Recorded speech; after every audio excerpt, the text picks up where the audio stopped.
Testing, testing. But oh my god, even when I gorilla. Matthew, you're here. Welcome, welcome. I'm like I'm like anxious.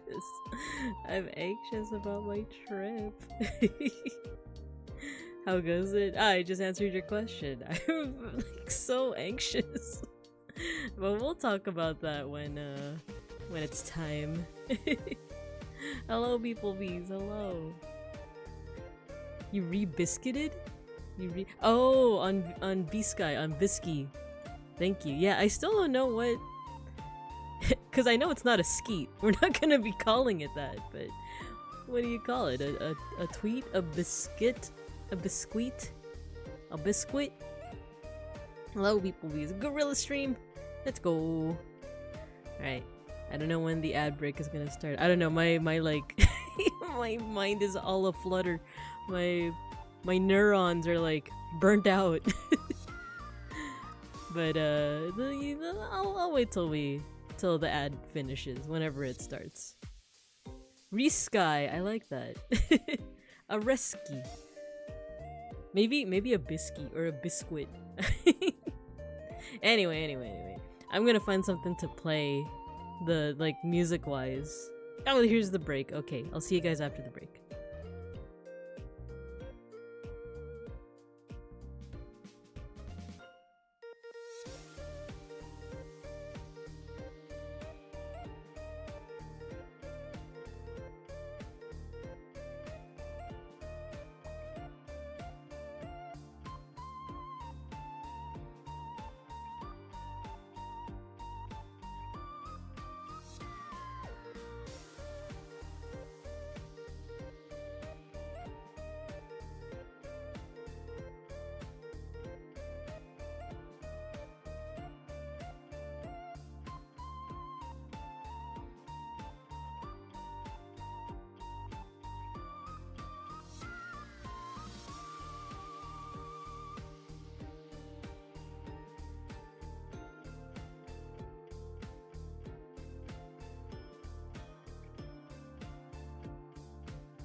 I was just chatting with Beans. Alright, let's get this party started. Let's get these office hours started. Woo!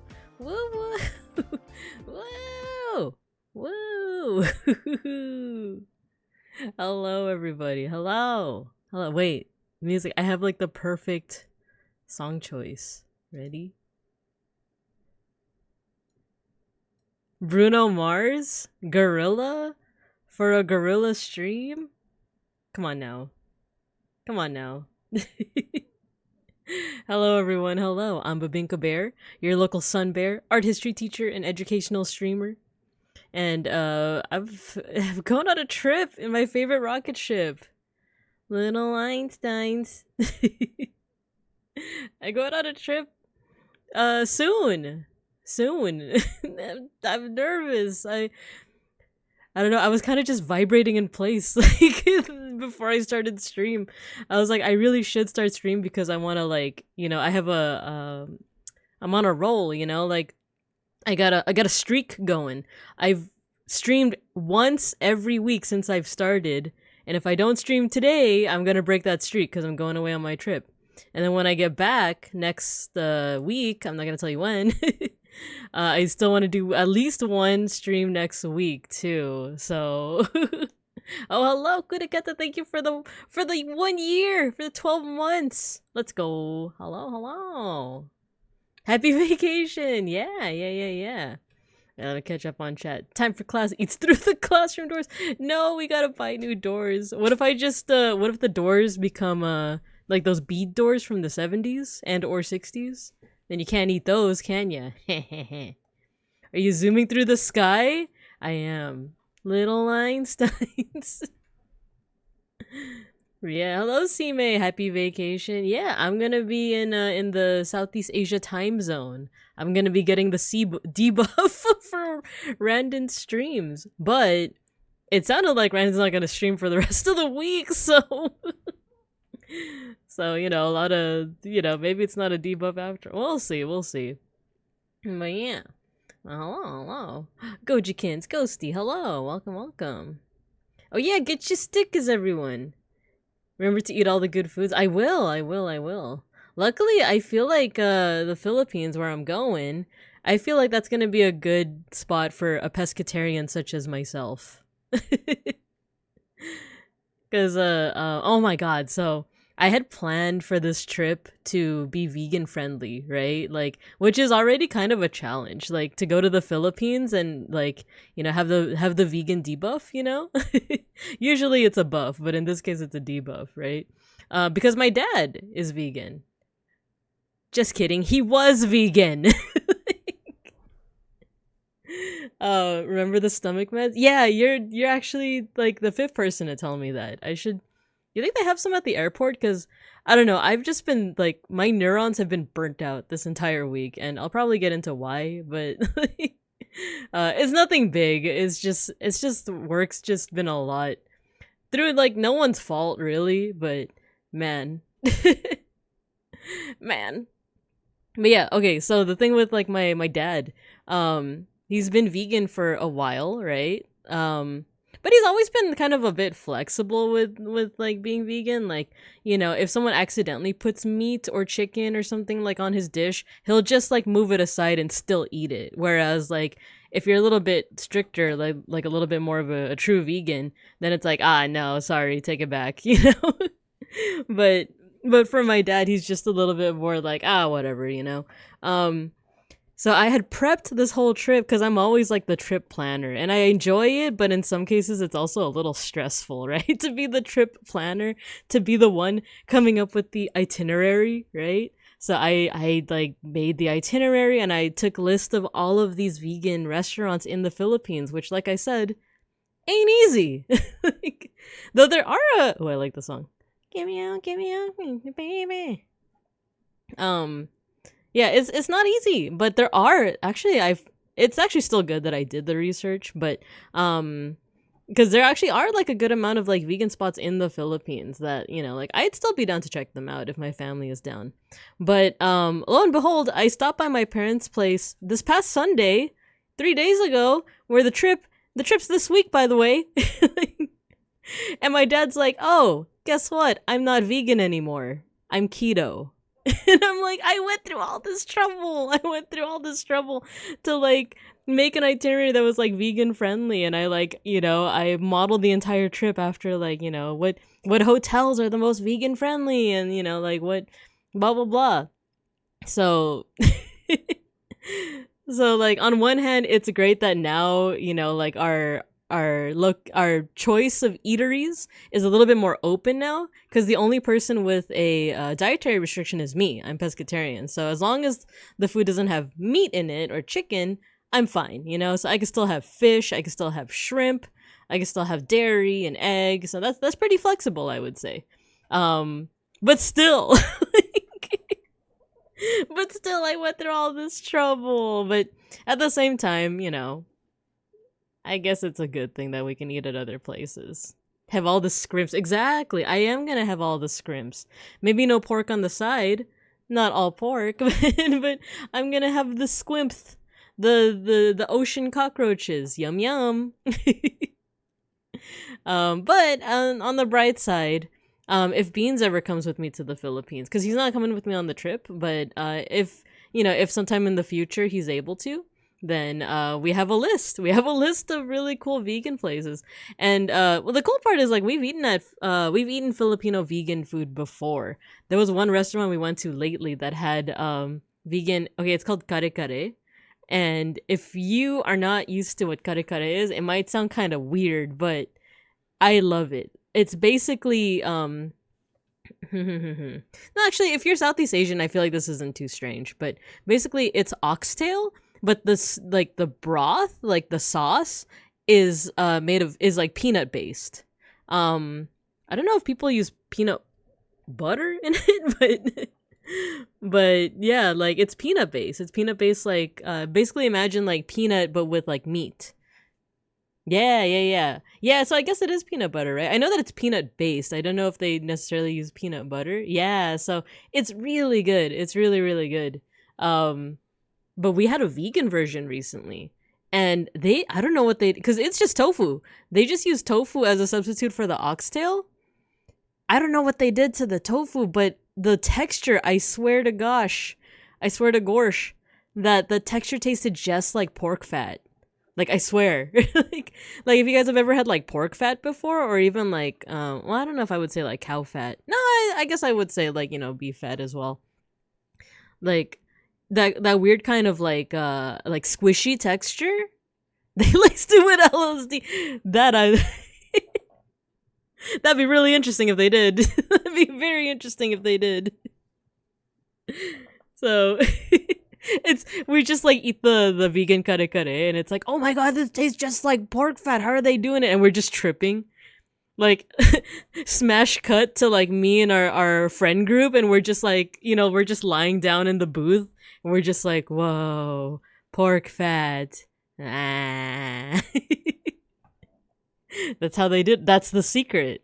Technically, it is vegan, One of you's having the bad trip. It's like, the pork fat's eating me. The pork fat's eating me. Now I'm the tasty meal. No. Hello, Bardawolf. Hello. You just came in as I was having a bad trip. No, I'm just kidding. We're actually talking about hopefully me having a good trip. Not a drug trip, but like an actual trip, an actual like vacation. I'm traveling. I'm going to the Philippines. So. But yeah. So that's the that's the plan. That's the plan, is where we're going to the Philippines soon. Don't have to worry about like vegan menus, but at the same time I have it in my back pocket, just in case. I'm pretty excited, but I don't know, maybe it's because it's like not just an international trip, but it's my first international trip with my whole family. Well, not first. Obviously my first was when I was a kid. But since then, okay, the last time I went to the Philippines, I was like 8 or 7 or 6, I don't remember. But I was in the single digits for sure. I was like a little kid. And it was just my mom, my dad, and then my aunts and cousins. So like my little siblings weren't born yet. So this is their first time first of all, on a plane, and second of all, like doing international travel, and third of all, like on a very long flight. It's gonna be more than 12 hours. So like I'm kind of like nervous for them, but I'm also nervous. I don't know why I get nervous about this, but TSA, like airport security. I assure you, Babine Cubs, I assure you students, I don't have anything illegal in my bags. Like, it's clothes and it's like my iPad and like, you know, and a bunch of like mosquito bracelets because I'm for sure gonna get mosquito bites like when I'm there. And like chargers. Like nothing illegal, but I'm always just so scared of TSA. I'm always just like, they're gonna find something that like I didn't know was illegal and like they're gonna arrest me and like, as if like even if they find something problematic, as if they're not just gonna be like, you can't have this and like throw it away, you know? Like I'm like I have like a scenario in my head where it's like, oh my gosh, she has she has mosquito bracelets. You gotta get detained. We're gonna check your butt for more mosquito bracelets. Those are illegal, Missy. Especially the quantity that you have. What are you doing with 30 mosquito bracelets, huh? You looking to get high off of all of the essential oils? I don't know. It's like the anxiety brain in me that's just like something's gonna happen. And like I'm gonna ruin the trip for everybody. But I'm sure it'll be fine, you know? I'm sure it'll be fine. It's just, like I said, anxiety brain. I think a part of it is like, because it's also my siblings' first time, like I know all of the protocol, but do they know all of the protocol? Clenches fist TSA for freaking real. TSA is the worst. And chargers and a brick and 3 empty glass bottles. So, Missy, this is too much Molotov cocktail in your backpack. You know you're only allowed like 12 fluid ounces. There's a little bit more than 12 fluid ounces. You know that, right? Throws away the Molotov cocktail. Just waves me through. And I'm just like, oh man, I was gonna use that. But yeah, like, I think I'm also nervous about like my younger siblings. Just like, oh no, like, what if, you know, little sister, little brother, it's like, what if they, not that they vape or anything, but like, can you imagine if like one of them has like a vape pen and the TSA is just like, hey you, young teenager with the vape, you're arrested for life. Man, that's the kind of stuff I get nervous about, I guess. Because my fears aren't even with like, you know, the plane falling out of the sky, you know, like the usual fears when it comes to like travel. Because I feel like when people get anxious when it comes to traveling, it's like, you know, nervous about turbulence or nervous about something happening to the plane. But I actually don't get any like plane nervousness. Yeah, I don't. Like, even I remember like on the trip to Japan, there was like pretty crazy turbulence, and even then I was just like, yawn, whatever. If I can get through on my most sketchy looking, anyone can.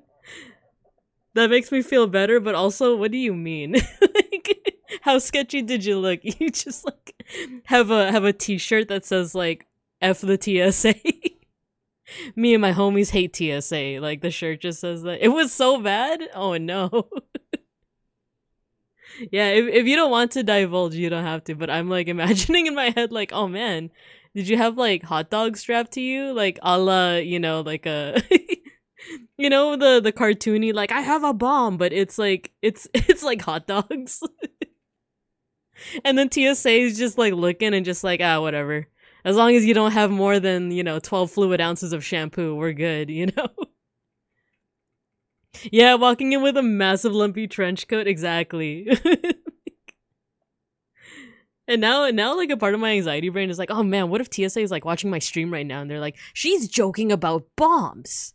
She can't be trusted. She's joking about Molotov cocktails. She's joking about, you know, like vape pens. She can't be trusted. She's gonna be on this flight in the next couple days. Get her, boys. But yeah, these are just the ramblings of someone with with a lot of anxiety, but I'm sure it will be fine. I was up for a couple days, greasy beard, military cap, looking like a discount dictator look-alike. Oh no. They pulled me out of the security line and rushed me to your plane. Oh my gosh. Not the reverse random search. It's like instead of getting like randomly searched, it's like, oh my god, sir, we gotta get you to the plane ASAP. Onto the watch list you go. I know, I'm sorry to all the TSA officers that are watching my stream right now. Can you imagine? Can you imagine like one of the Babine Cubs is just like a you know, they're just scrolling through Twitch right now. You know, they're bored on their off hours when they're not looking for, you know, 4 fluid ounces of shampoo. I actually forgot what the actual limit is. I keep on talking about like 12 4 fluid ounces, but I actually forgot, even though I just looked it up. Can you imagine that like a TSA like officer is just like, let's see what this bear's up to. This bear's doing a just chatting stream. Oh, she's purple. Look at that. Look at that. What is she talking about? Like, did she just say over 14 fluid ounces of shampoo? She's on the list. Even though my like legal name is like nowhere on this stream, right? Why is she purple? Why is she? That's the reason I'm on the list, right? It's like they like wave me through, like, you know, with my like legal government name and all, and they're like, wait a minute, you look like someone that would stream on Twitch as a purple bear. Get her, boys. They're not gonna do anything to you. You're a bear. You don't know that. You don't know these guys are crazy. TSA's crazy. The multiple times I forgot a knife or something in my carry-on and the giant laptop incident, all you can say is you'll be fine. That does make me feel better, but it also reminds me of I didn't watch it that much, but I would sometimes see Beans watching it. But is it Atlanta? The one with Donald Glover? Don Glover, Atlanta. Is it just called Atlanta? Yeah, it is. There's like a scene where he's like going through TSA and like I think he straight up like, did he forget that he like had a gun in his bag and then he just like switched it with someone else? If they give you trouble, just stand up on your back like, oh my gosh, and then they're gonna be like, whoa, how'd she get so big? And I'm like 4 feet tall. It's just like, it's, oh my god, wait, let me let me get that one picture. That one picture that I drew of myself on all fours. Where is it?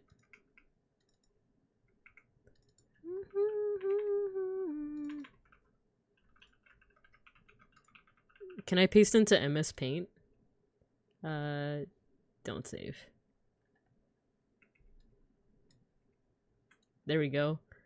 See? Binka on all fours isn't real. She can't hurt you. Binka on all fours. Like, this is how I be rolling through TSA, but like with like a little backpack and like, and my random crossbody bag as my personal item.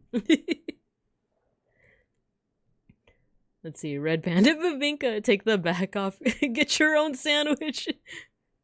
That's my purse. I don't know you. Or that stance, right? Binka on all fours is both real and approaching your location rapidly. It's true. Look. Wait, where is it? There we go. Rapidly approaching your location. Oh my god, the Christmas hat. It's on my butt. Exactly. See? That's how I be rolling through TSA. That's how I be with the Christmas hat and everything. They're like, she's one of those. She's one of those. She's celebrating Christmas when it's not even Thanksgiving yet. Not knowing that I'm going to the Philippines where they always do that. Yeah, I think this actually is helping me with my anxiety because like I said, like before I started stream, I was just like vibrating in place. I was like triple checking all the stuff that I'm packing, right? Like I have like a luggage, I have a carry-on, I have my Orbi, not Orbi, the Randon crossbody bag. I have like a list of everything that's on there, but then some of them I can't pack yet because it's like my toothbrush and then like my iPad and stuff, and I'm just like sitting here vibrating in place and just like, what do I do? What do I do while I wait for everything to charge and everything, while I wait for time to pass. Wait a minute, I could stream. Exactly. I could talk to people about this. What are you all on all fours for? To get closer to the ground so you can eat unsuspecting babinkas? Get her, boys! Wee woo, wee woo! No, it's... You see, this is my usual locomotion. It gets pretty tiring, you know, being bipedal, like those weird humans, you know? Wait, you know what that just reminded me of? You guys know, like, the Charmin bears? Do you remember that one meme someone said that, like, you know, those red or blue bears? I forgot what color they are. Maybe both, but it's like those bears used to advertise the Charmin toilet paper, and it's always like they're just so happy about good toilet paper, about like wiping their butts, right? But I think there's one commercial where they're at TSA.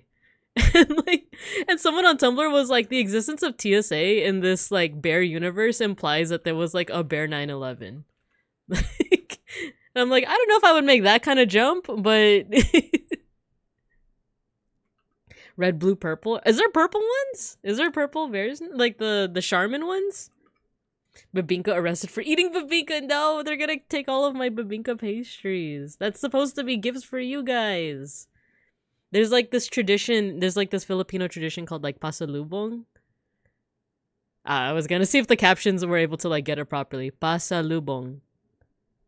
Nope. That's pastalubon is not what I said. It's yeah, I'll just put it in chat. Oh, is it A? Pasalubong? I actually forgot if it's with an A. I probably misspelled it. But basically it's just this tradition of like giving gifts, like when you travel. So it's like, since I'm going to the Philippines, I'm gonna like get some gifts for my coworkers and my family members, and Beans' family. So it's like getting a little treat, you know, like a souvenir. And that's not specifically Filipino, but then there's also the reverse of like, if I'm gonna be seeing people in the Philippines, I should also take something from America to gift to them. And that I actually forgot. So I'm like thinking like, what should I take? What should I give away, you know? The bliss of curing swamp butt when your body is covered in, oh, and no, not my furry butt. Can you imagine this, like, just a family of bears on the back of this airplane? We're all just so fluffy. Babinka cannibalism? No cannibalism. No. Pasta Lubon it is! It got it in one. Pasta Louis Vuitton! That's right, everyone. I'm getting you Pasta Louis Vuitton from the Philippines, actually. Actually, I like this song. I forgot how much I like the beat of this song. Money makes you smile. Oh my god, I just saw the ping, Matthew. And I was like, why do I have a Discord ping? And I just saw that you pinged everybody. Thank you. Aww. It sounds like I'm never gonna see you guys again, but I'll actually be back next week. I'll actually be back next Saturday. It's actually not too long of a trip, but Pasta Louis Vuitton that fell off the truck. Yeah, exactly. Who told you my secrets? Who told you how I get my Pasta Louis Vuitton? But yeah, I think this is like, despite the fact that I'm still gonna be back by next Saturday, I think this is still the longest trip I've ever taken. Time to eat the fettuccine cut bag. Yeah, I do love fettuccine though. Money makes you smile.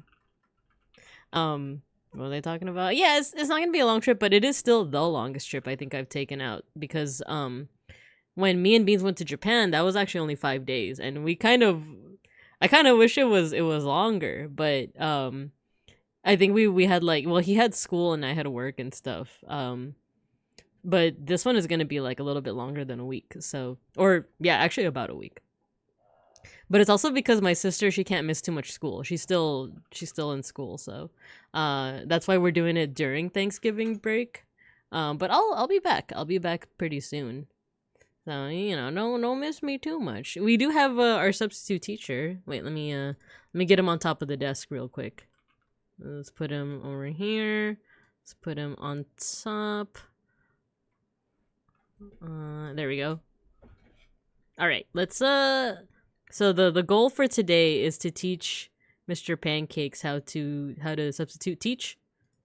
Here's your substitute teacher. We can make him bigger. What's the lore between like how he gets bigger? Like, oh my god, he's taken over.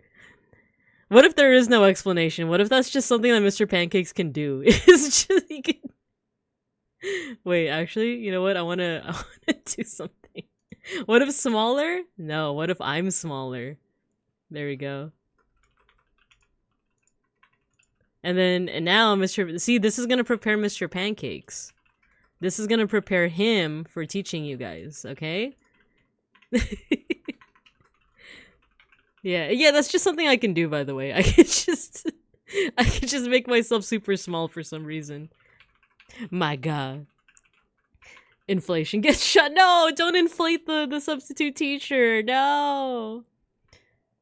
And he still slide away and escape. Yeah, let's check it out. Let's see. If you guys say too many weird things, he'll do this.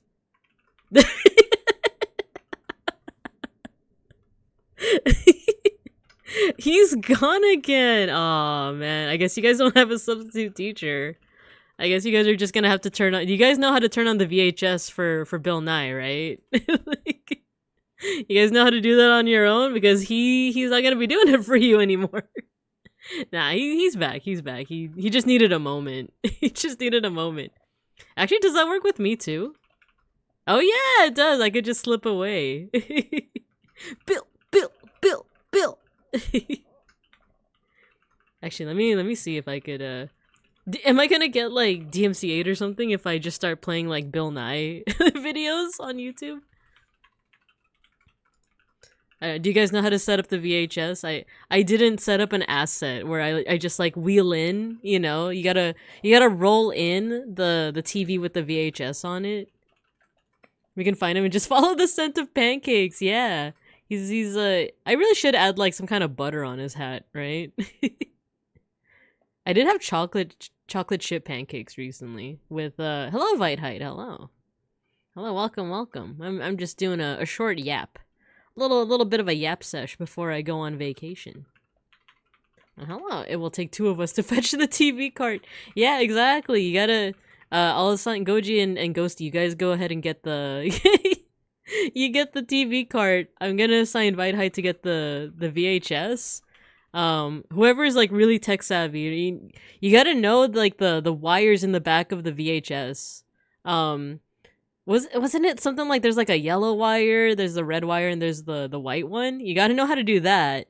And then we're gonna have to look for the VHS tape. It's gonna be behind the section with American Tail 5 Goes West. And wait, get your stickers, everybody. His hat could be pancakes with butter on. Oh my gosh, wait, you're right. You're right. I'm old enough to know how to plug in a VCR. There you go. Vite-Height got you guys covered. We got the wiring down. That wasn't it, right? When it comes to like actually connecting a VCR, it is those 3 color wires, but there has to be something that actually like hooks it. I think that connects to the TV. Does it need a power source? Yeah, it needs a power source, right? Red and white for audio. Leave the white slightly unplugged to make the teacher think the TV's broken. Oh no. RCA, that's what it was called, right? The RCA wires. Yeah. Wait, I could have sworn there was a yellow one too. Or like a green one? Oh, I guess new ones are just like silver and red. The old ones had a yellow one. Yellow's video. Ah. See, I remember connecting those things when I was a kid, but I never knew what what each wire corresponded to, right? Like nowadays I'm not like a pro when it comes to computer hardware, like at all. Like my only experience is what's it called? PC Building Simulator, and I remember watching Ghosty's stream. You were the one that streamed that, right? And then Gojikins was like coaching you through it. Because I remember Gojikins being like, oh yeah, like the video card stuff, not great on this one. Like not great on this game. The game is really funny. That's literally like my only experience with PC building. At the very least, I know what a motherboard is now. It's funny because my dad was all into that when like in the 90s and the early 2000s. well, like some of my earliest memories with him were him taking me to like what were they called? Like not really conventions, right? Was it a convention? But like these trading things where like running in the 90s. Wait, let me. Do we actually have some initial D? I do like the song though. All this is here for you. Okay, initial D. Deja vu.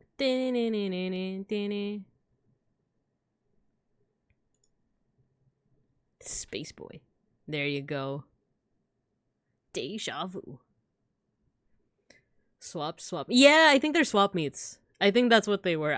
Like I said, I was a little too young to remember them, but I just remember my dad taking me to these like places where basically I think they would like just either talk or swap or pay for different computer parts. So certain words are familiar to me, right? Like motherboard, that I remember, video card. But it wasn't really until I was an adult that I knew how all of them came together to make a PC, you know? And yeah, it wasn't until PC Building Simulator that I knew that. And then same with like the wiring. Nowadays I would be able to be like, oh yeah, that's like the HDMI, that's the HDMI. It's the USB. It's the USB-C. I know a little bit, not enough to say that I could like fix or assemble a computer, but you know, I know a teensy bit. So there's that. Yeah, exactly. The other HDMI. the power source, the thing that makes the TV, sorry, not the TV, the thing that makes the computer go noom. Noom. I do know the button in the back of the computer that like is like way more of a shutdown, right? Like, you know, that isn't the technical term, but okay, there we go. Let me put myself behind the avatars. There we go. So you guys I know that you guys like to sit down next to Mr. Pancakes. How about you guys sit down next to me?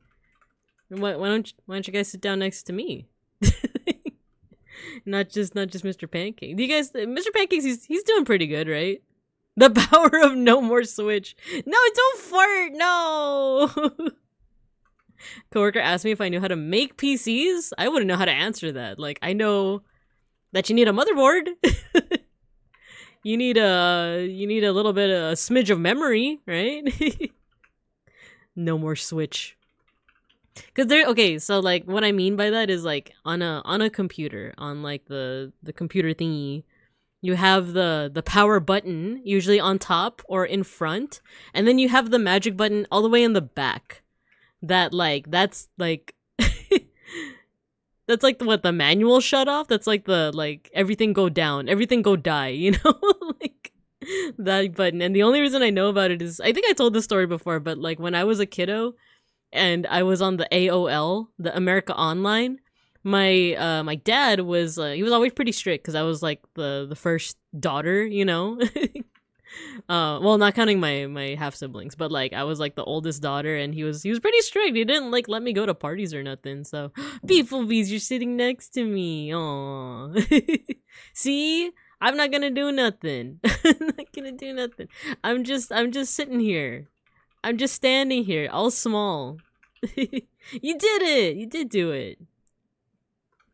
But yeah, so my dad, he put limits on my internet use. He gave me a 1 hour time limit for using the AOL. Also because back then it was dial-up, you know? So of course, I feel like that's a little bit more understandable to put like a time limit on your kid's internet usage when it literally limits whether or not you can receive phone calls, right? But nowadays it's just like unheard of for me to only use the internet for 1 hour. It's like, what the heck do I do with the rest of my time? Breathe oxygen? Like, photosynthesize? Kind of reminds me of a cat cuddling up. Aww! See, you guys can cuddle up next to me. See? You can trust me. Sweet dial-up and time-based rates. Oh my gosh. Yeah, exactly. But, so yeah, like my dad put like a 1 hour limit. what did I even do with that hour? I feel like I just went to Yu-Gi-Oh fan sites and looked at fan art, you know? And like there was a one site where you could actually download Yu-Gi-Oh episodes but subbed, and they were the smallest darn MKVs you ever did see. Like I could have sworn they're probably like what 200 by 200 pixels in size. And yet they took like a full day to download. I think that's when we didn't have dial-up anymore, but we had like some pretty slow internet. What am I supposed to do without internet? Go outside? Talk to people? You know? what am I supposed to do? I don't know, man. Read a book? Gross. Disgusting. That's actually going to be me on the airplane tomorrow. I mean, coming up. I'm not going to be on an airplane tomorrow. That's going to be me on the airplane whenever I do go on the airplane. Because it's going to be a long flight. With no internet, no Wi-Fi, just the entertainment on the seat in front of me.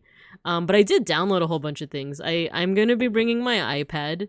I downloaded a whole bunch of YouTube videos that I've always held off on like watching. It's like a 3-hour video essay on like the history of the Bible, you know? All the stuff that I'm like, I'll watch this some other time.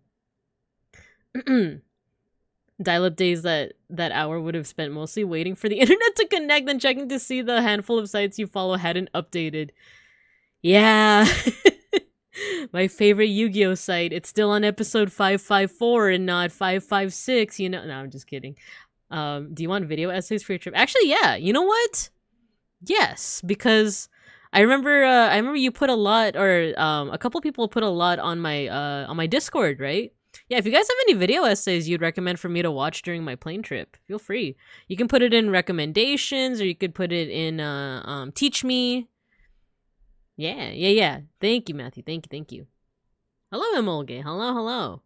We're prepping our substitute teacher. He's doing a pretty swell job so far. Ride bikes and get into fights? What am I? Randoneering the orc?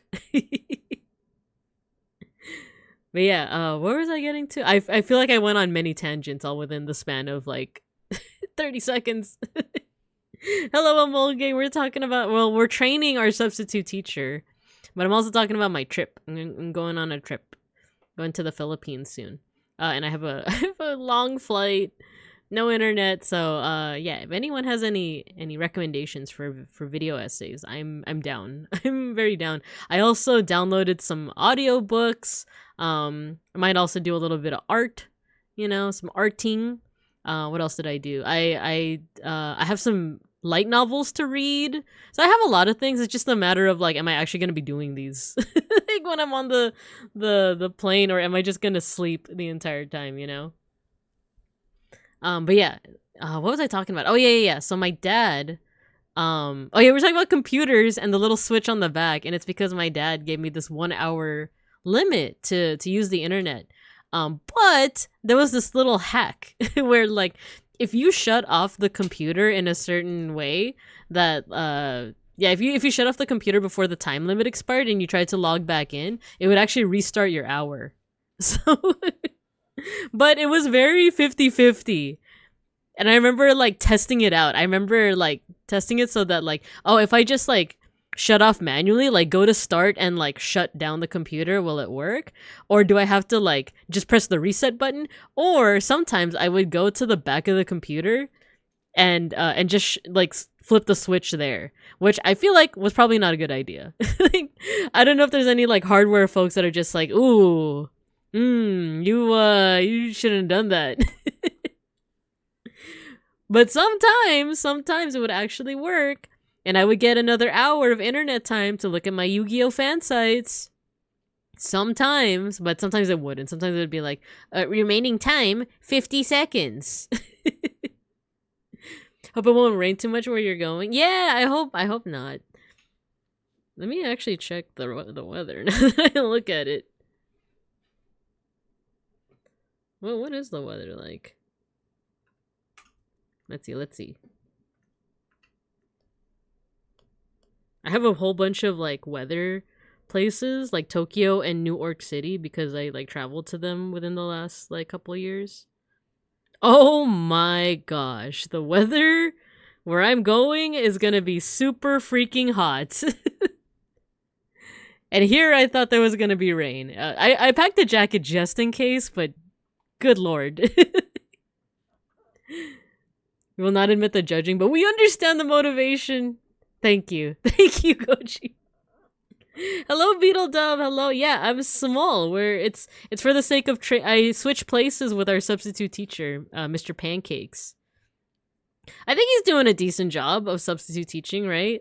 He just needs a wait. Do you think Ira Stoya has like a newspaper asset so that he can read the newspaper?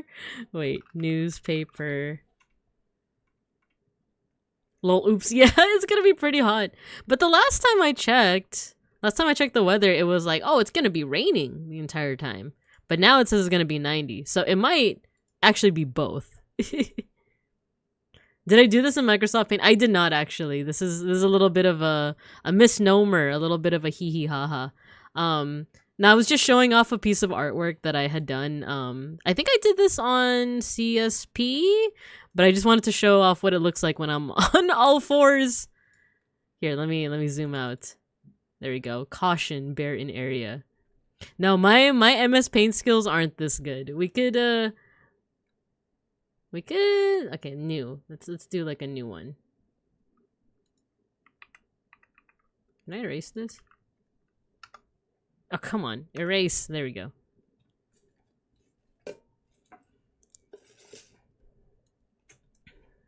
Okay, let's do a little sketcheroni.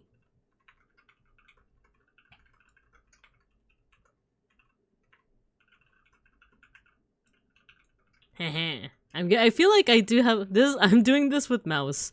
I'm trying to emulate professional mouse artists, Randon Nuring and Weidheit, because they both just use mouse to do their art, and I think that's super impressive.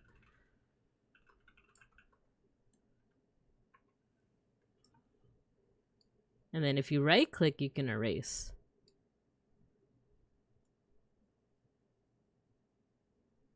Oh no, I don't like that. Okay.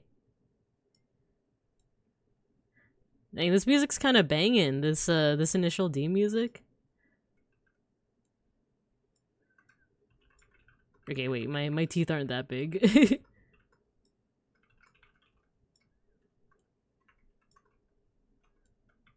Oh no. I'm gonna manifest myself having a good flight.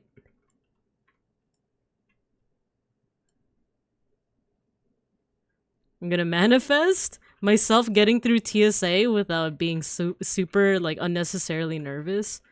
They're gonna see the amount of shampoo I have in like a Ziploc bag.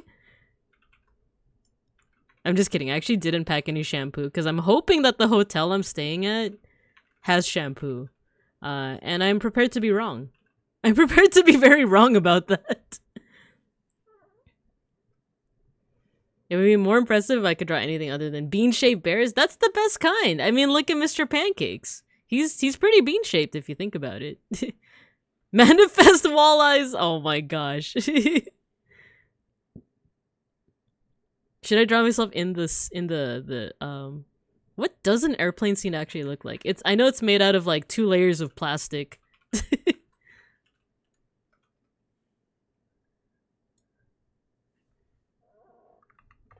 I don't know how they do it, but they managed to make those airplane seats as small and as as uncomfortable as possible.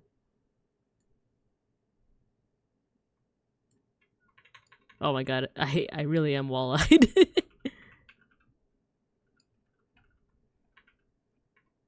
Imagine you get the standing seats all wedged together. Oh my gosh.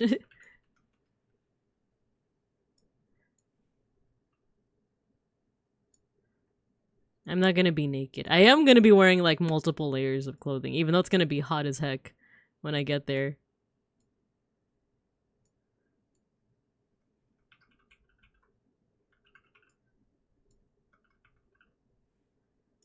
There we go. I actually don't know how to draw an airplane seat.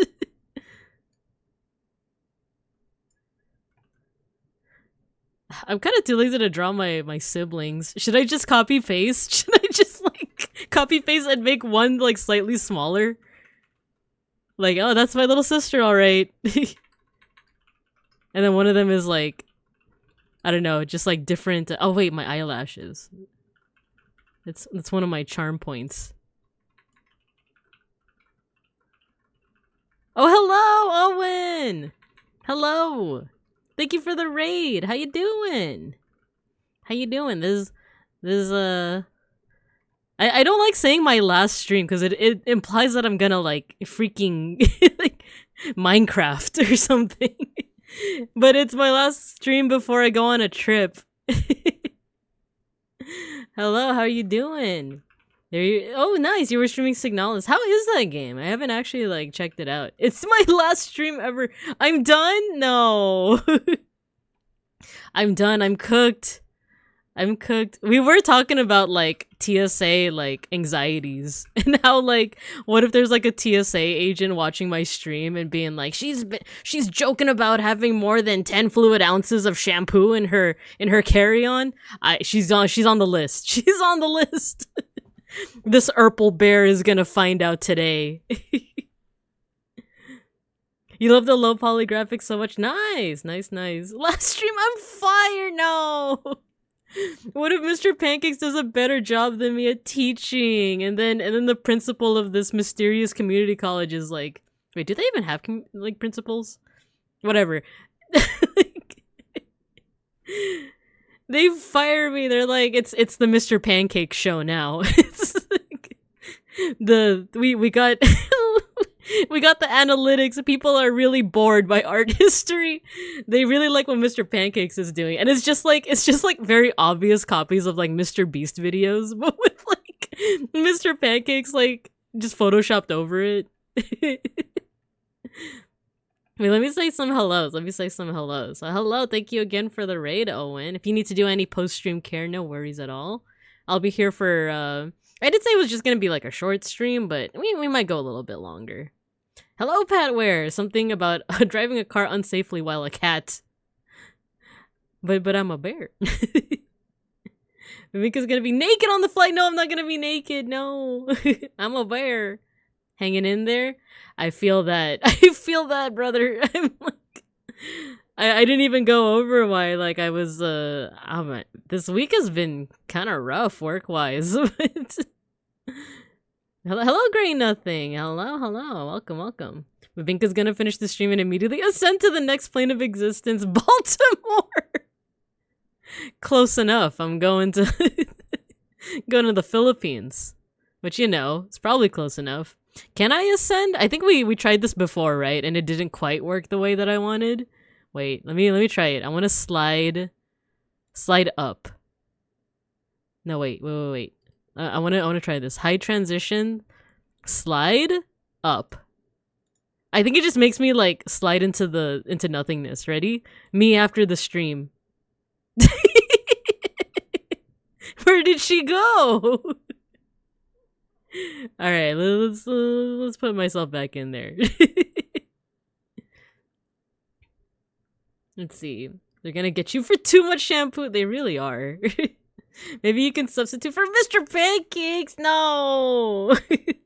This used to be my classroom. And then the other Babinkas are like, sure, Grandma. Let's get you back to bear bed. Let's get you back to the Babink bed.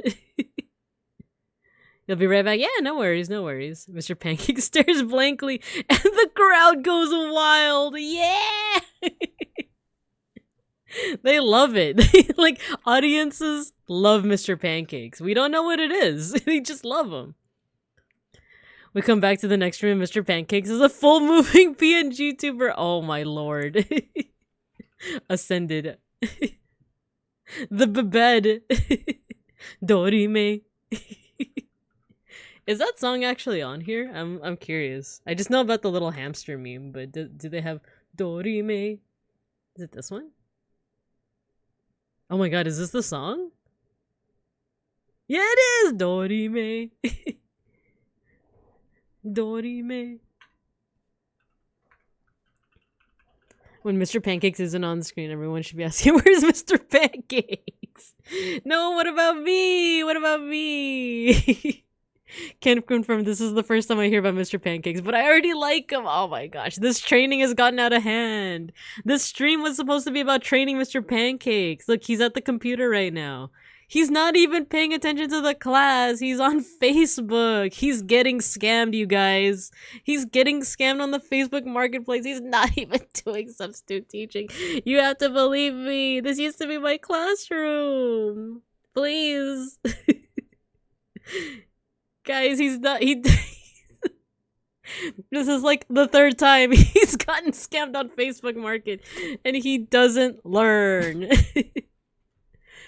One of my emotes is gonna be Jug Dorime because nobody else's I'm subbed to has a single Dorime emote. Oh my gosh, wait. You're right. Dorime. That's actually kind of genius. I don't know. He's making me not even want to screw around with the cars at recess. What? Why? What do you mean? What do you mean? Look, he's also in recess. No, he's not even doing anything. He's staring blankly in two different directions. I just don't get it. I just don't get it. Why? He doesn't need training? He's already too powerful? What have I done? Oh no, what have I done? What have I done? Oh, commands. Do you guys want to play in the cub corner? Here, let me put the text here. There you go. You guys can do some commands. You guys can attack and hug each other and stuff. Not me though. See, don't I give you guys like fun things to do? Don't I give you guys fun things to do? Aren't I as fun as Mr. Pancakes, if not more? See? He's teaching us valuable lessons. He cured my depression and crippling my crippling addiction. No. I mean, yes, cool that you're getting cured, but what do you mean? The scammers see Mr. Pancakes and immediately give him all their money and change their ways? Mr. Pancakes. He's using all the— Why are you attacking me? Give us Mr. Pancakes. He's right there. He's right there. He's literally right next to you guys. What do you mean? Look, I'll even put him up here so you can see him. There you go. See? See, look at that. He doesn't even want to be among the masses, you guys. He doesn't even want to be among the masses, and you still prefer him? Look, I'm right next to you guys. I'm here among you, the masses, and Mr. Pancake, he's like he feels like he's too good for you guys. I mean, doesn't that give me more points, more brownie points, you know? I'm the real teacher. Look, you guys want to learn about art history? Ooh, let's learn about art history. Ready? Look. Okay, what should I freaking draw? Let's move this over here. Look, watch this, students. How do I deselect? Hello? Okay. Look, watch this, students. I'm about to blow your mind. This is red. And look. Whoa, complementary colors. Remember learning about that in some of our lessons? We learned about complementary colors. Isn't that cool? See, they highlight each other. Please don't make me get out the jingling keys. Oh, look, purple. Look at that. See, we're learning about color theory. Isn't this fun? You guys like this, right? Woo! Color theory. This is so much fun. I hope Bavinka never goes on her trip. I hope she streams all the time. That's because he is too good for it. Oh my god. I heard someone once stole Mr. Pancakes' car, and the next morning it was back with a note saying, "I'm so sorry, I did not know that this car belonged to you. I'm going to change my ways starting today. Thank you, Mr. Pancakes." What? And there's an ad break starting in a minute. This is madness. This is madness. I cry every time. And then John was a demon. If you're a sun bear and not brown, wouldn't those be sunny points? Nope, they're brownie points, because I like... No, actually, you're right. They actually should be sunny points. I'm learning, Mr. Pancake's help! Mr. Pancakes represents the anti-intellectualism and the rejection of experts. In this essay, I will... Oh, no! Not the anti-intellectualism. No, but color theory is really cool, you guys. It's really cool. Look, it's like the dress. You guys remember the dress? The one that, Actually, what was the color again? It's like the one that's like, is it a blue dress or a gold dress? Wait! The recess is gonna start. The ad break is gonna start. Okay, I'll see you guys after.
Hey, what are you guys doing? No, don't say anything in chat. No, don't do it. Don't do it.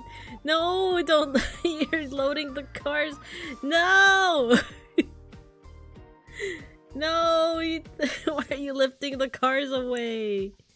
Oh no. Also, welcome back. Welcome back, everybody. I see Vitehide pulled a fast one on us, loading the cars into the chat itself. I would have never thought of that. Well, no more. I'm gonna switch over to the main classroom. You guys can't be loading away any cars in the classroom. Haha. Haha. Oh yeah, I was gonna listen to Millie. There you go. I haven't heard this song before. Ooh. Ah, it's very Millie. Okay. I haven't even gotten into like I wasn't offered enough money to help. It is what it is. We all gotta wet our beak. Just by putting it in the chat, you guys are already lifting. The cars are ascending. Oh no. Jeez. I know. Yeah, I didn't even go into like why I've been like a bit of an anxious mess lately, and it's mostly because like I mentioned this before. Like it is mostly work related, but it's not even like.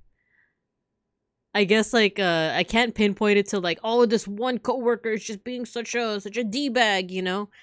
It's all stuff that is very fair, but it's just very stressful. It's stuff like we're just too short staffed. There's just not enough staff, so I have to step in, which means that I don't have time to like prep all of my trip stuff. And I was actually supposed to work at a school site today, and then my boss. My boss actually caught wind of like he was like, wait, your trip is like this week and you're gonna be working on Wednesday? I'll take your shift. My boss is very nice. He's like, no, you need time to like prepare, so I'm gonna take your shift. And I'm like, oh my gosh, thank you. And then this morning I got a text from a coworker saying that they had to call out sick, which of course like I can't be getting mad at that, you know, like but that caused kind of like a chain reaction of like I had to reschedule a whole bunch of things because we were just too short staffed to like do our usual programming. So it was a little stressful. Like at first I went from like, oh yay, my boss is taking my shift so that I have time to relax, to like waking up this morning being like, oh, I'm still gonna be working anyway because I have to send like different emails to basically like I don't know, like rearrange like all of these workshops and stuff. And in no way do I blame my coworker who had to call out sick. Like there's nothing you can really do about that, right? It's just like an unfortunate like set of circumstances, really. So no fault to them at all. But eventually it did get fixed. You know, the thing that I was stressing out about like did get fixed, and I was able to use the rest of the day to just focus on like packing and like making sure that I, you know, got everything, blah blah blah. But it was just like, man, like I feel like I can't get a break. And like I said, it's like not really anyone's fault. It's just like everyone's doing what they can. It's just a lot. It's just a lot. So these past 3 days, like the reason why I like canceled stream on Monday, because I was supposed to stream on Mondays, is because I was just too tired.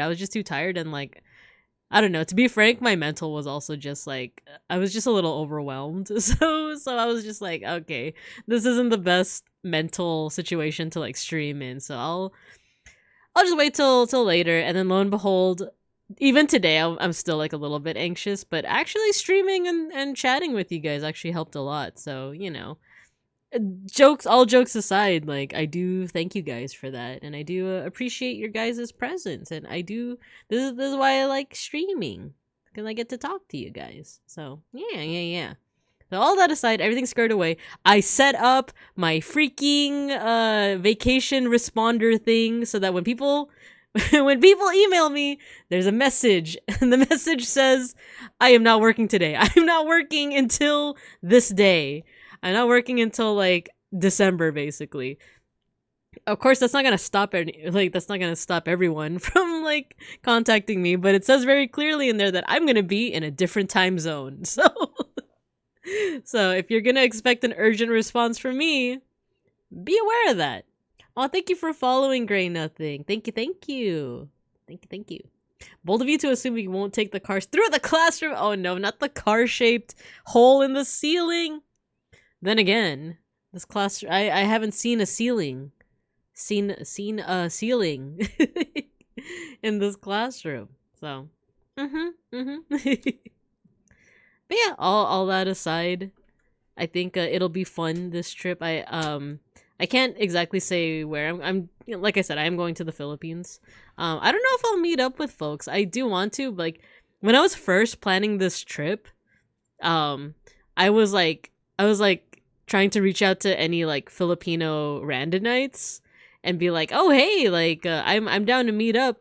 But then as the trip got closer and closer, I got more and more nervous about it, and I got a little bit more shy about it. I was like, "Oh, I don't know if I don't want to intrude on their daily, routine just because I'm in town. That doesn't mean that they should rearrange their plans just to like meet up with me and stuff."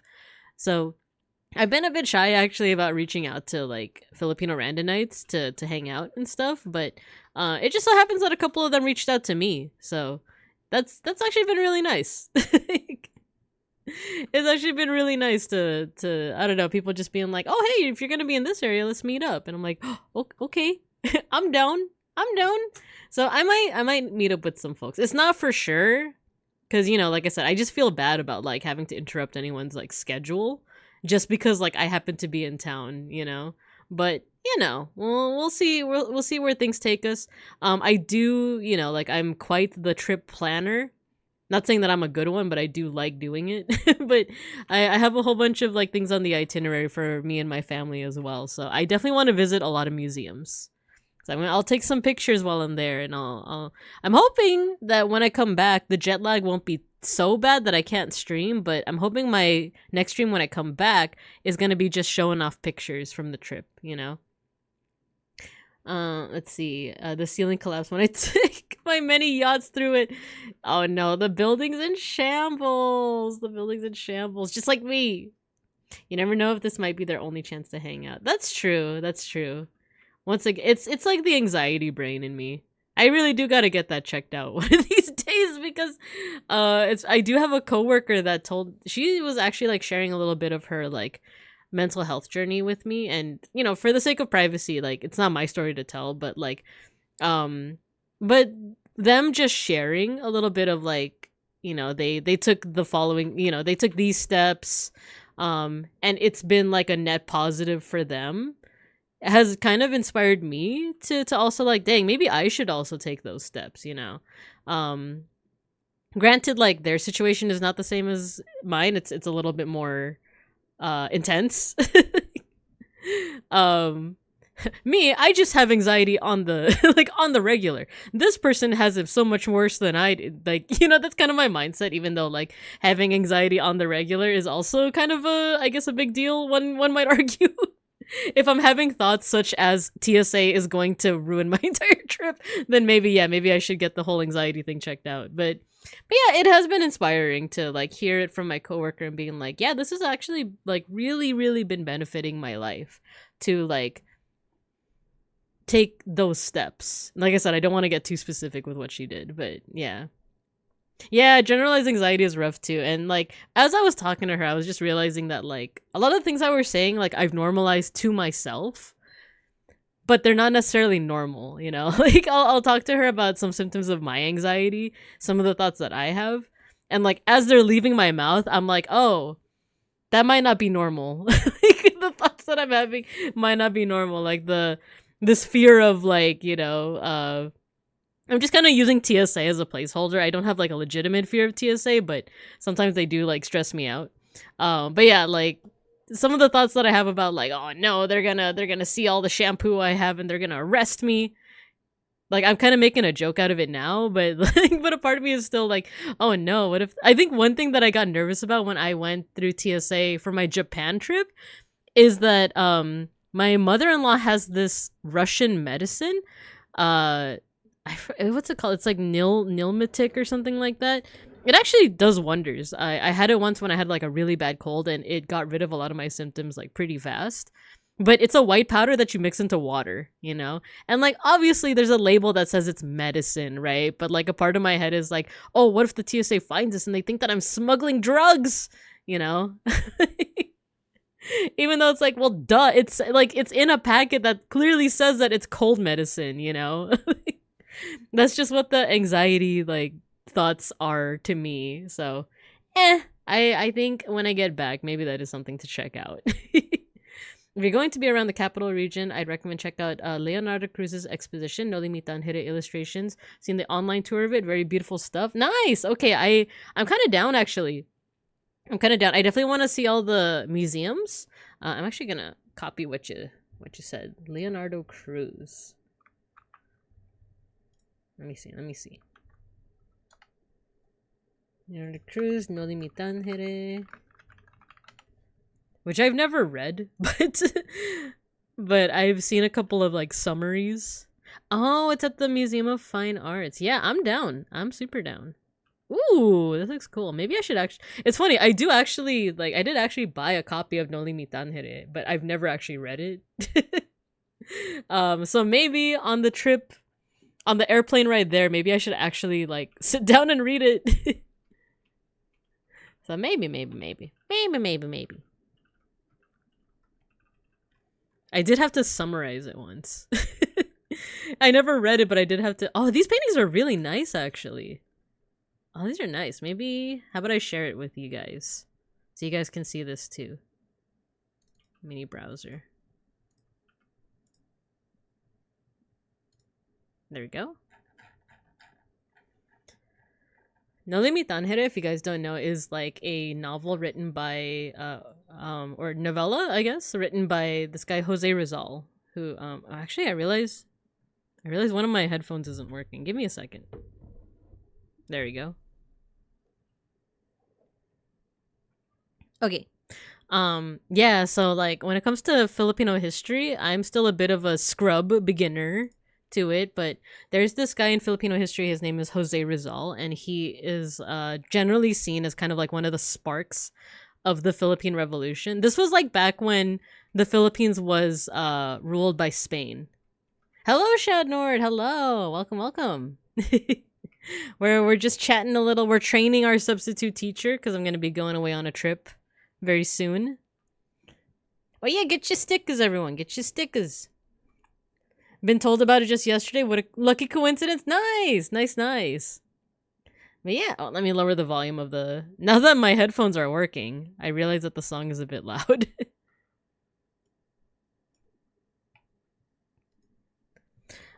So yeah, like, back then... So we're doing a short history... impromptu history lesson.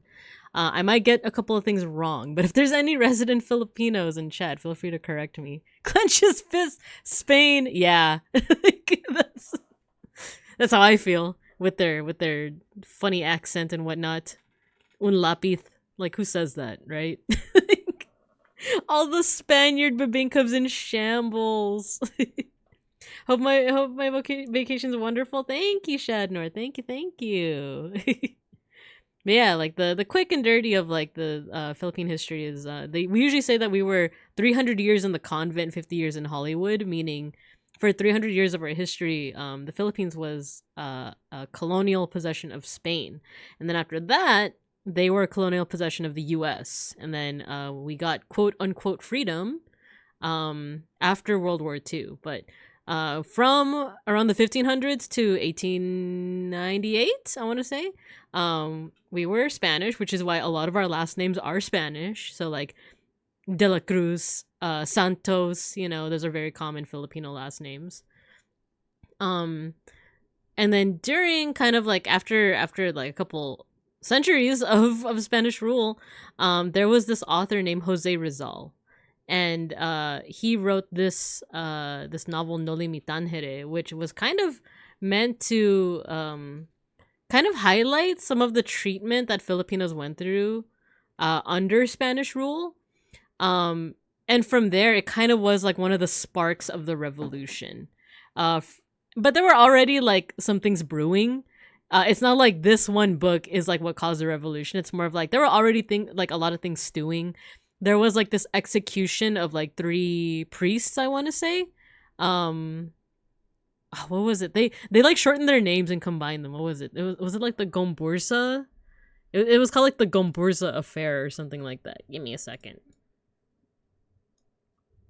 The Gombursa.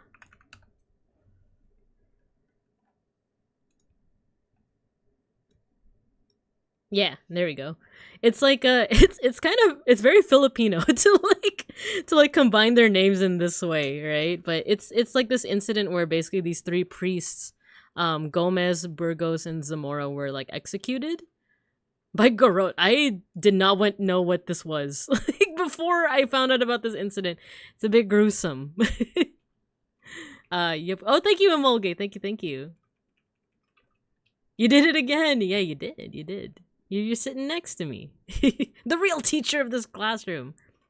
But yeah, so they were executed for what was it for actually? Was it supporting charges of subversion arising from the mutiny? Okay. Yeah, it's a portmanteau of the priest surnames. So they were executed, and that was another kind of like big spark for the revolution. Don't they use garrote in Assassin's Creed? This one, I don't know if it's the same thing, but it's basically like you basically like choke a person to death with it. Whereas like I also is it the same thing? Like there's also garrote, like the wire what is like string basically. Well, yeah, you do also die from suffocation for. So I guess they both have the same root.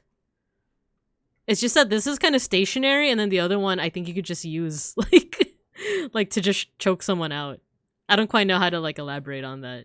But yeah, these guys were executed, and then you have Jose Rizal, who wrote his he actually wrote two.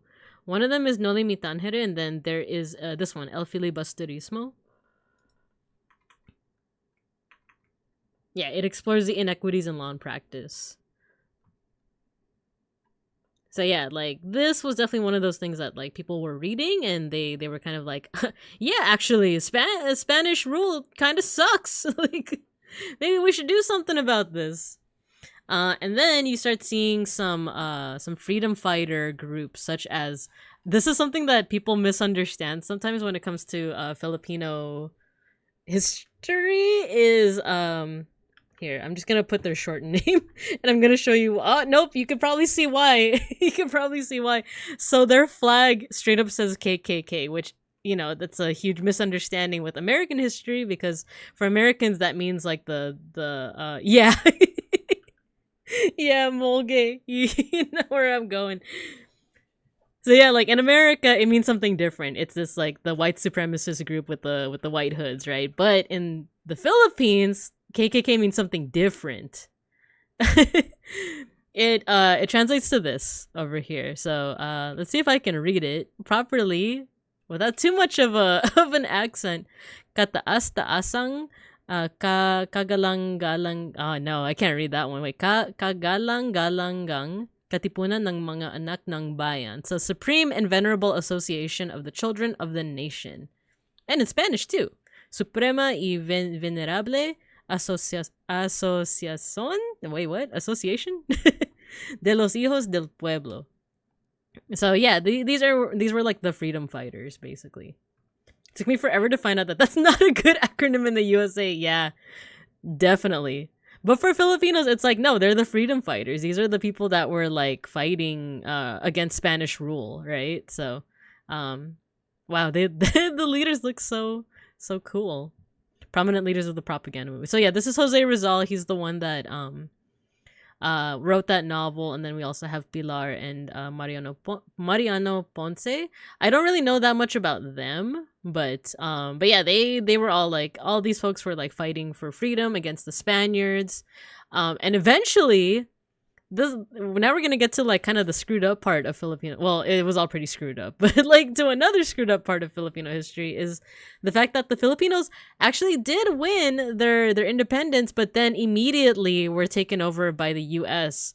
In, I don't know, it was pretty messed up. Basically, the Filipinos won their war for independence, but at this time, the U.S. decided to intervene. And it went from, I want to say how do I say this? It was like, so basically it started off as like Philippines versus Spain. The Filipino groups, they were actually winning. They were winning. And then America decided to quote unquote help, because they wanted to fight for freedom for the Filipinos.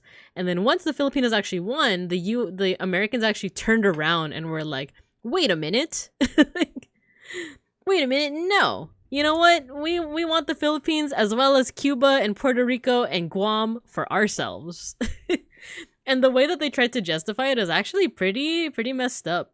Let me see if I can find William McKinley's address about the Filipinos. When you read it, like, I want to say, I'm gonna be real with you, I feel like this is what radicalized me. This is what made me go like fist up, you know? It was like, man, reading this is like, this is kind of messed up. Let me see if I can find it. It was like a direct quote from President McKinley, the US president at the time.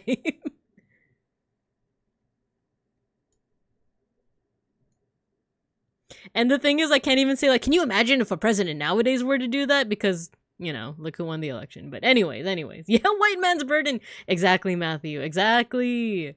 Filipino history. And then it got better until it didn't. The betrayal. Exactly. So the Americans, they turned around and they were like, oh, you know what? We're actually going to, like, take over the Philippines ourselves. There was also something with the treaty. There was a treaty to end the... Okay. How do I say this? Like I said, at first it was Philippines versus Spain, and then America came in and started what's called the Spanish-American War. So Spain versus America. Near the tail end of that war, they were like, we're going to end the war with a treaty called the Treaty of Paris. And in this treaty, they had representatives from the US and representatives from Spain. And that's it. They had no representatives from the Philippines. And in this treaty, they're like, you know what we should have? You know what Americans should have? We should have the Philippines. And there weren't any Filipino representatives to be like, no? No question mark? We would actually like independence if that's okay with you guys. And America was like, actually, no, that's not okay with us. And this is what the US president said in his like address to the US. So we're not going to read the whole thing, obviously, but when I realized that the Philippines had dropped into our laps, I confess I didn't know what to do with them. I sought counsel from all sides, Democrats as well as Republicans, but got little help. I thought first we would only take Manila, then Luzon, then the other islands perhaps also. I walked the floor of the White House night after night until midnight, and I am not ashamed to tell you, gentlemen, that I went down on my knees and I prayed to the Almighty God for light and guidance more than one night. And one night late, it came to me in a way.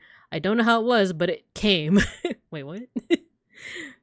1, we could not give them back to Spain. That would be cowardly and dishonorable. 2, we cannot turn them over to France or Germany, our commercial rivals in the Orient. That would be bad business and discreditable. Why the heck will we go to France? Anyway, we could not leave them. This is the part that radicalized me. We cannot leave them to themselves. They are unfit for self-government. They would soon have anarchy and misrule worse than Spain's was. And 4, there's nothing left for us to do but to take them all and educate the Filipinos, uplift and civilize and Christianize them, and by God's grace do the very best we could by them. And as our fellow man for whom Christ also died. And then I went to bed, and I went to sleep and slept soundly. And the next morning I sent for the chief engineer of the War Department, our map maker, and I told him to put the Philippines on the map of the United States, pointing to a large map on the wall of his office. And there they are, and there they will stay while I am president. Wow. Like, they were like, oh man, what are we gonna do with the Philippines? They just won this war of independence. They just won this war of independence, and they want independence. I just don't know what to do. We can't just give them back to Spain. We can't give them back to France or Germany. We can't let them rule themselves. That'd be stupid. Why don't we civilize them? Excellent idea. So yeah, that radicalized me just a little bit. We have to destroy all politicians. That's so cocky. It is. When I tell you that, like, I read this as like a 20-something and was like, for real? Like, this is real. This is something that, like, the president was, like, just saying. And once again, usually this is something that I would, like, if this was during the time of, like Obama or something, I'd be like, oh, you would not see something like this nowadays. But, you know, now look where we are. So, they're unfit to govern themselves, says every dictator stomping any effort at coordinating, establishing horizontal connections in society. Exactly, Gray. Exactly. My Asian American Studies minor having but destroy all politicians, eviscerate the proletariat. Well, not the proletariat. Eviscerate the bourgeoisie, the petty bee. But yeah. Not to get political or nothing. We're just talking about history. We're just talking about history, you guys. For any people watching the VOD and being like, oh no, she's No, we're just talking about history. We're just talking about history. Yeah, there's some cool people. Oh, there's a long-haired there was a revolutionary with very long hair, and apparently that's what he was known for. His name's Sakai. No, actually I shouldn't do this. I shouldn't I don't want to accidentally there are times where I've like Googled stuff and then it'll be like, oh, do you want to use your exact location? And I'm like, no, I don't. There's a lot of politicians in every country, but not as many as lampposts in capital. Just saying. Unions are pretty cool, guys. It's good to concentrate power in the hands of the workers and then, you know, see where it goes from there. Yeah. You know, I'm not saying nothing political. All I'm saying is you know, I do like the power of the people. The power of the people don't stop. Anyway.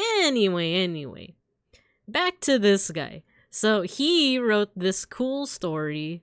Well, I don't know how cool it was. I didn't really read the whole thing, but I did read a lot of summaries.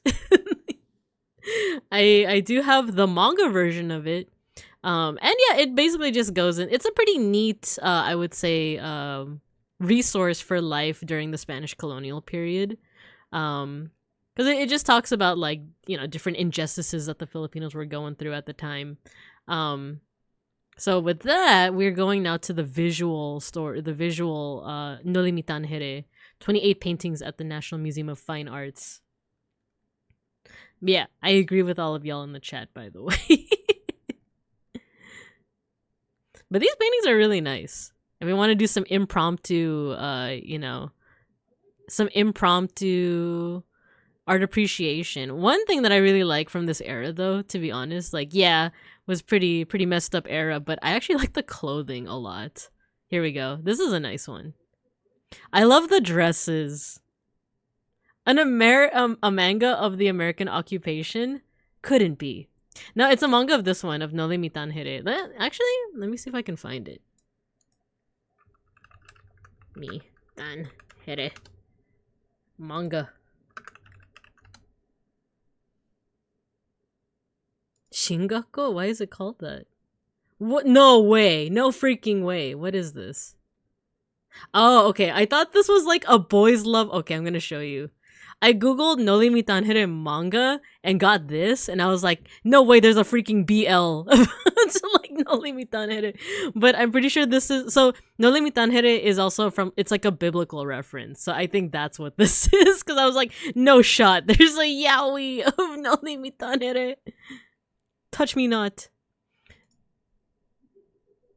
I think the title comes from what Jesus says when he comes back to life. He says, like, don't touch me, basically. Yeah, so there's a manga version of this story. You have the villain. I actually forgot the entire plot. I do kind of remember that there was a priest that's the villain. I think these are the two boys that we also follow. I just forgot their name. Oh, wow, it really is a nice, like, manga. Dismiss. They called us Indios. There's a famous BL show. You know what? I think someone told me about that. Oh my god, what were their names? It's been a minute. Someone told me about that before. You just reawakened a memory, Emolge. I like the clothing a lot. I like the the Spanish colonial clothing.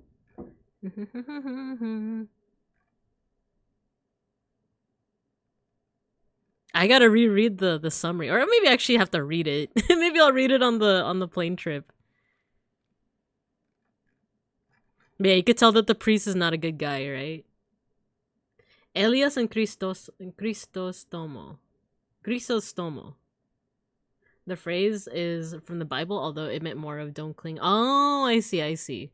I thought that it was something like I spend so much time watching video essays on the Bible, and now I can't remember like the most important things. But was it Mary Magdalene, or was it like Jesus? According to the Bible, he revived, and then like people saw him, but he said like don't touch me or don't cling to me, essentially, and that gets translated as like no limitan here. But I remember reading that like it was specifically like Mary Magdalene or something, but I don't know if that's just something that was added on later, I love studying Bible stuff, even though I'm not religious. I just think it's interesting. Like the Bible's just so interesting as just like a story and as like a historical resource, right? Or I don't want people to misunderstand when I say that. It's like a look into what that part of the world was like when they were writing the Bible, I just think it's really, really interesting. But yeah, I think I've heard about the BL ship. Isn't Chrysostom one of them is like the one that is like very mysterious, right? As a narrative. Yeah, there we go, as a narrative, yeah. Because, like, if I were to say, like, oh, I love the Bible as a historical resource, then I don't want people being like, so you really believe that the world was created in 7 days? It's like, no. Schnackery wants attention. Oh, you know what? You know who can help us in training our substitute teacher? Schnackery. There you go. Schnackushka. He's sitting on the laptop. It's just like real life. When your cat just sits right in front of the laptop without a care in the world. Basically, it was an ethics guide and basics of law, essentially, so it's fair to study it as insight into what people thought were important. Yeah, exactly. I think that's what I really like about it, Gray. That's what I really like about it. I took a class back in community college called the Bible as English Literature, and it was essentially that. It was analyzing the Bible from kind of like more of a literature perspective, and it was really cool because our professor was he was like a practicing Christian, but also openly gay. And he kind of like was showing us, I guess, like ways that people interpret the Bible, like different ways that people interpret the Bible. To it, and like you could argue that like, oh, interpreting the Bible in like a way that is convenient to them. So if you wanted the Bible to be condemning homosexuality, that's one reading, but he also had a reading in which it was like there's evidence that it wasn't condemning homosexuality, and I just thought that was neat. Like, I know it seems like such a simple, like, duh, of course you can interpret text however you want, but for some reason when you're surrounded by so many examples of people using the Bible to be bigoted, it's kind of mind-blowing to be like, wait, people can also interpret it in a way that isn't bigoted? Crazy. Like, incredible. Wowzers.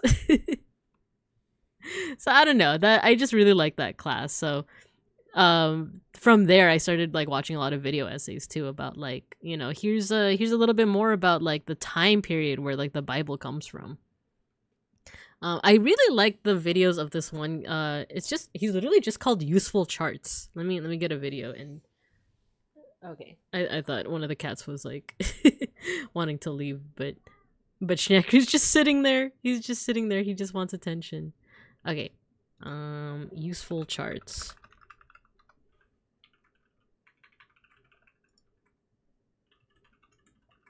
Where's his YouTube page?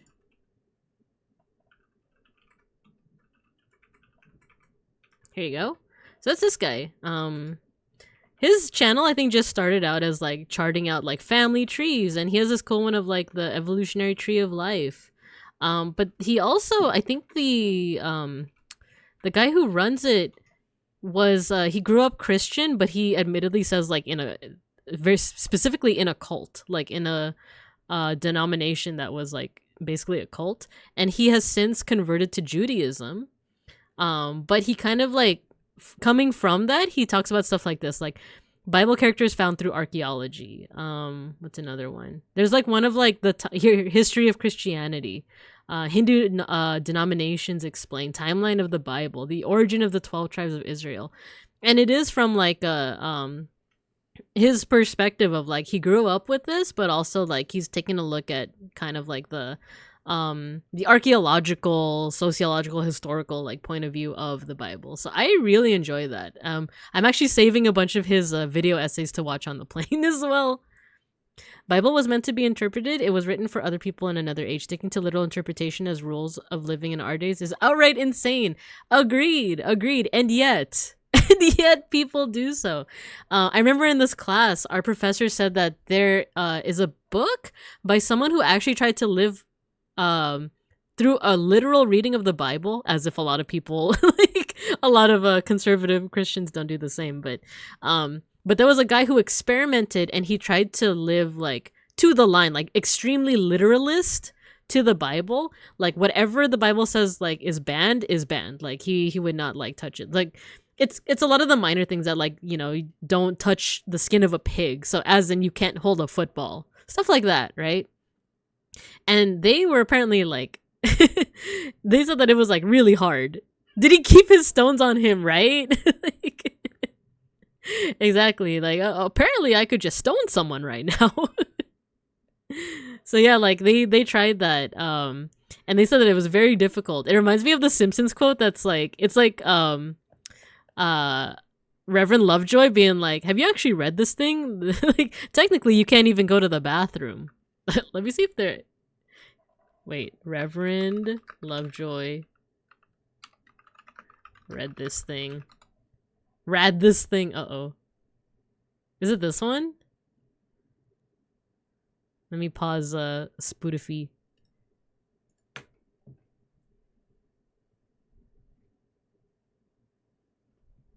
I remember this.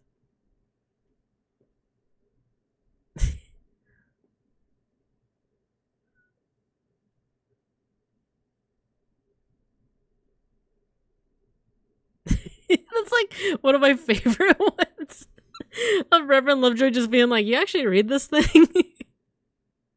Have you actually sat down and like read this? Did he mix 2 fabrics in his clothes?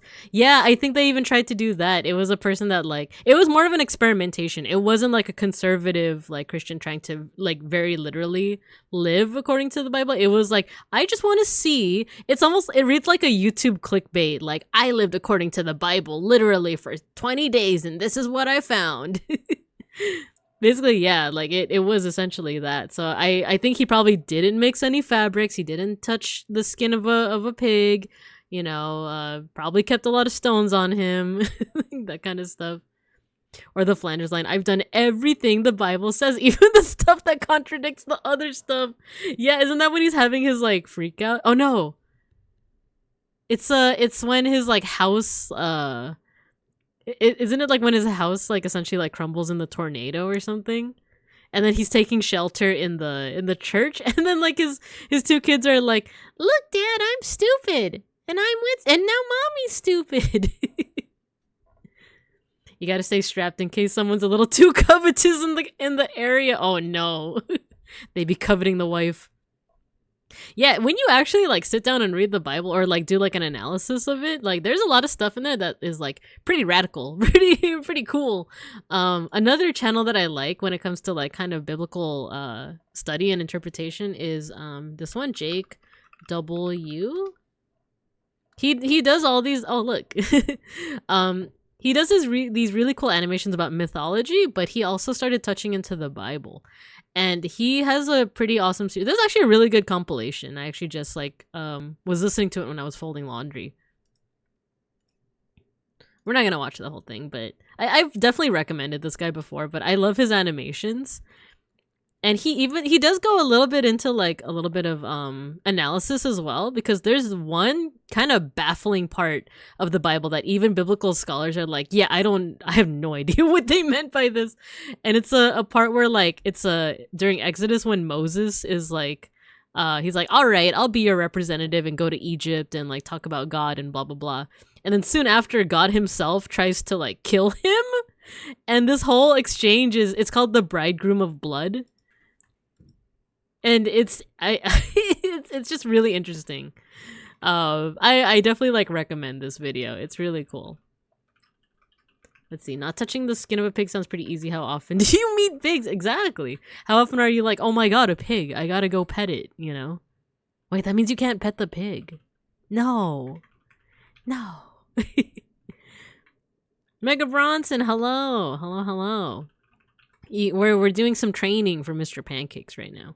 He's getting the 411. Yeah, the bridegroom of blood. It sounds pretty metal, doesn't it?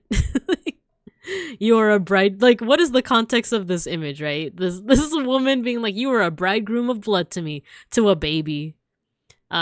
Spoiler alert, it has to do with circumcision. So I love how people didn't have a concept of microbe sanitation and disease back then, so being careful of pigs was only fair. But concept of unholy animal the unclean animals. Exactly. So a lot of the rules that you see in the Bible were rules most likely for a reason, like the whole like, you know, don't touch pigs, blah, blah, blah. Probably because of, stuff like microbes and bacteria. And it's like, oh, this guy got food poisoning 3 times from eating pig, so maybe we shouldn't be eating pig. Like, a lot of it starts out that way, and then kind of like what Grey Nothing said, it eventually evolves into like, oh, they are unclean animals, you know? Oh yeah, no pork rinds? Checkmate! Bridegroom of Blood sounds like a gothic or death metal band name. It does, doesn't it? Also, pigskin is a major source of our gelatin, so good luck with that. Yeah, that's why I can't have, or not me, why vegans can't have gummy bears, right? How else are you supposed to enjoy the sweet Babinka gummy bear? Wait, that's an art idea. Limited edition Babinka Berry Blast Gummy Bears. Oh man. Write that down. Yeah, I like this guy's videos a lot. So he not only goes over like biblical stuff, but I think for Halloween, this past Halloween, he was going over like Japanese ghost stories. I love how he draws Moses, because he always draws Moses so like done with everything. He's like, oh god, they're worshipping the freaking cow. Exodus. Let's see. Germanic weapon dancers. That sounds pretty sick. This family has a weird relationship with cattle, and howdy. Or, I mean, boy howdy. Joke's on you, I'm Muslim, so I don't eat pork or gelatin. Exactly. That's what I was thinking of too. I was like, don't Muslims also, like, abstain from pork? And yeah, I haven't eaten, like, I'm pescatarian, so I haven't touched pork, meat, or chicken in a while. Other than those times that, like, I'm at a Filipino party and I'm eating something and they're... I'm, like, asking my relatives, like, this is just fish, right? This is pescatarian, right? I can have this, right? There's no meat, chicken, or pork in it. And no, you know what? I think it's because I say there's no meat in it. And I use meat as a catch-all for pork and chicken. So when I say that, my relatives are like, oh yeah, there's no meat in it. You can have it. And then I'll be like, oh, what's this taste here? And they're like, it's chicken. And I'm like, can't have chicken. It's gonna make my stomach hurt. And they're like, oh, it's okay. Just push it to the side then. You could just eat the shrimp. And I'm like, Oopsies, you're eating a steak. Oh my gosh. Jeez. But I should be eating pretty good when I'm in the Philippines. My mom was telling me that the last time she went, she only ate fish. So, and she's not even pescatarian. She just really wanted to eat fish. So, I'm pretty excited. Oh, a dog! It's Cerberus. Did you guys know that apparently Cerberus's name in Greek is like it translates to like the spotted one, aka Cerberus's name means spot. He's Spot. You might as well name him Rover. I don't know, I just think that's really cute. God of Magic. Yeah, I think he starts off with like a lot of Greek stuff, then goes into like Nordic. And then he eventually gets into like biblical stuff. Bibble. Dalmatino Cerberus. Caroberos. The spotted one. Little spot. There's another channel that I like a lot. Overly can't spell. Overly sarcastic. I just haven't watched them as much lately, but they also do really cool like animated or just like, you know, visually decorated videos on stuff like, wait, the what? The the what? Yes, it's really called that. Because it's like two people. One of them focuses more on history and I think literature, then the other one focuses more on like mythology and like tropes. I like that one too. Like these are all types of like video essays I like to listen to whenever I'm like folding laundry or I have like a long commute. Pretty good stuff. Let's see. Oh yeah, we didn't even look at the pictures. I think we might call it after looking at some of these paintings. Cause I'm probably just gonna chill and then spend some time with Beans. We're getting pretty far into Naruto, by the way. Oh, I like this. This is beautiful. I like the flowers. I don't know, like the color theory in this is really nice. Yeah, like I said, I do like the maybe I should make an outfit like this. Right? It's super gorgeous. I should make a Maria Clara like outfit. I don't know if that's quite what it's called. There is like a word for it. I think is it baratsayo? Or is that something else? Sayo. Or baratsaya? Barotsaya, there we go. There we go, blouse and skirt. Something like this. That'd be cute. Just with the giant poofy sleeves. Yeah, I kind of have something similar. I have my my dance outfit. Let me hide myself. I'll be back. I forgot that I did. I forgot that I made it so that I ascend. I'm gone. I've ascended, y'all. I'm going to the Philippines. I'm flying there. Dorime. Oh no, my toggles. I forgot about my toggles. There we go. Okay, I'm coming back. Don't cry. My people need me. There we go. I'll make myself a little bigger so you can actually see the outfit. There we go. It's not quite the same, but like the outfit is like partially inspired by that style. But yeah, this is my little dance outfit. I also have some toggles so that I have my little cups. There we go. See, I'm balancing. Look, she's doing so good. I'm doing so good with balancing these cups on my fingies and in my head. Look, tuck. Look, I'm even wiggling. I'm wiggling and nothing's falling. Aren't I so talented?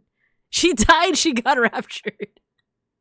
I know. My people need me. Goodbye. I'm back. A pro dancer. I am. I'm very pro. Yeah, maybe I should have a more fancy outfit, right? A little bit more of a fancy outfit. Where is it? There we go. Parosaya has multiple variants known under the collective term Filipiniana, including the Traje de Mestiza, also called the Maria Clara. That's a character from No Le Mi Tangere. The Visayan Kimona.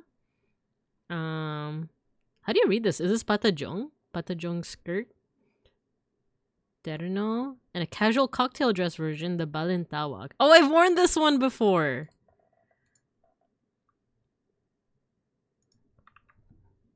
Here, Balintawak. That's not the dress. Not the martial arts. Yeah, I think I've worn something like this before. Bless you, Beans. Thank you. Bless you, Beans. Oh, thank you. This is beautiful. Yeah, right? I like it. It's one of my favorites. Ooh, they're going into like people are saying bless you.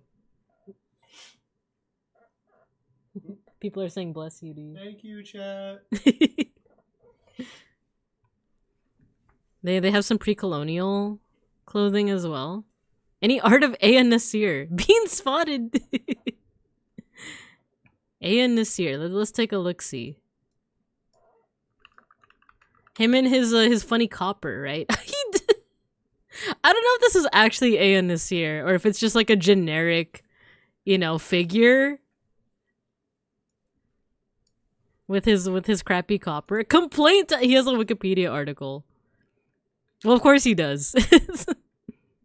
Complaint tablet to Aya Nasir. Your copper is not great quality. The fact that he kept all of these tablets too.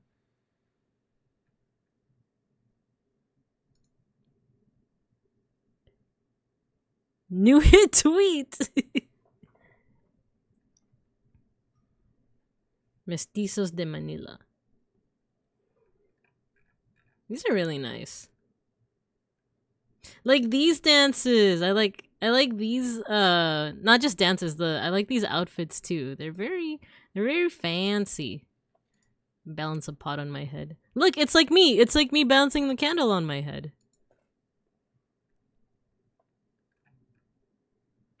Oh, and this is the male version, by the way. This is the Barong Tagalog.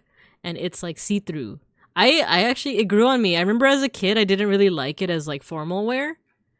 But it kind of grew on me. I don't know. It's kind of a statement, especially with the striped pants. I dig it. Especially, I've seen people with like different color ones too. Look, like this. It grew on me a lot. Like, I have a friend who, he has a version that's like, it's like a gradient. Like, it's black here and then transitions like softly into white. And I thought that was really nice. I think Mega Bronson, didn't you say that you have like a pink one or something? Or do I... Was it you or was it someone else? Like, I know someone that has like a pink version of this. And I was like, that's pretty sick. Hello, Zako. Hello. What's with the granola wheat bar? You mean your substitute teacher? Wait, which granola wheat bar? That's your substitute teacher, Mr. Pancakes. Imagine you die and after 1,000 years, only memory about you is archived Yelp review bashing on a shoddy cafe. What a legacy. What is a legacy? It's planting a garden that you never get to see. I do have a pink one. It is sick. Nice, nice. Where you vacay? I'm going to the Philippines. So yeah, I'm going pretty soon. Not tonight, but I'm going pretty soon. So I'm excited. But yeah, there's let's look at a couple more images and then I think we'll call it from there because we are getting into the 2-hour limit. Well, not limit, but 2-hour mark. I'm going right now. I'm actually on the airplane. I'm already on the flight, you guys. The the airline actually has really good Wi-Fi. All the passengers sitting around me, very annoyed right now. Super annoyed. Already 6 days at sea. I know I'm not even on a flight. I'm like in a raft. The mic that I have is just really good at blocking out all the ocean sound and the seagulls and stuff. We were looking at this one. Oh, that's so pretty. I'm lost at sea. I am. This one. Wait, what's this? Kamusmusan. Oh, these are the little boys, right? There's like partway through the story, there's like a story about these two little boys, and like they're just treated really bad, like throughout the entire novel. Crocodile! Yo, it's my buddy Sobek. Ang buhaya sa baklad. I think buhaya means crocodile. Being eaten by whale sharks like I was. Wait, I heard that whale sharks don't... Oh no, you know what? I'm thinking about like actual blue whales. Like blue whales, they're like the biggest animal in the animal kingdom, right? So like they're massive. But apparently their stomachs are only as big as like a beach ball. So like even if you were to like accidentally get swallowed by a whale, you wouldn't get digested. I think it would like spit you out or something. Not that I would know. Oh, we have an ad break study. We have an ad break soon. A beach ball. Yeah, it's like their stomachs are actually really small because they eat krill. They eat these tiny little krill. So I don't know if the same thing applies to whale sharks. I don't know if like cuz they also just eat krill. So I would imagine that their stomachs are also pretty small. So even if you get swallowed by one of them, like I I think it would spit you out. It'd be like, no, that's a choking hazard. It's like blue whales will tell their kids like, don't you get that out of your mouth. You get that human out of your mouth right now. You're gonna choke on that thing. Let me see. Babinka travel stream. Yippee! Solid mic. When one is that? It's the it's the blue snowball. No, I'm just kidding. It's actually not. I know that that's like everyone's first, right? Is like the snowball or something. Beans and Mega Bronson take over the stream for a rap collab while Binka's overseas. Oh my gosh. That'd actually be kind of funny. Or instead of me, they have Mr. Pancakes, and it's like Mr. Pancakes does such a better job than me at Raft. It's like he's so much better at organizing. You guys like take down the final boss of Raft or whatever, if there is a final boss. all with Mr. Pancakes. We do want to play Raft when I get back though. If Mr. Pancakes doesn't take over that spot. Let's see. My ego's bigger. And can't get anything as big as a grapefruit dinosaur. Yeah, I forgot if their stomach is as big as a beach ball or a grapefruit. It was something like relatively small. Oh, the ad break is starting. Okay, sorry about that. All right. I'll see you guys after the ad break.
We back.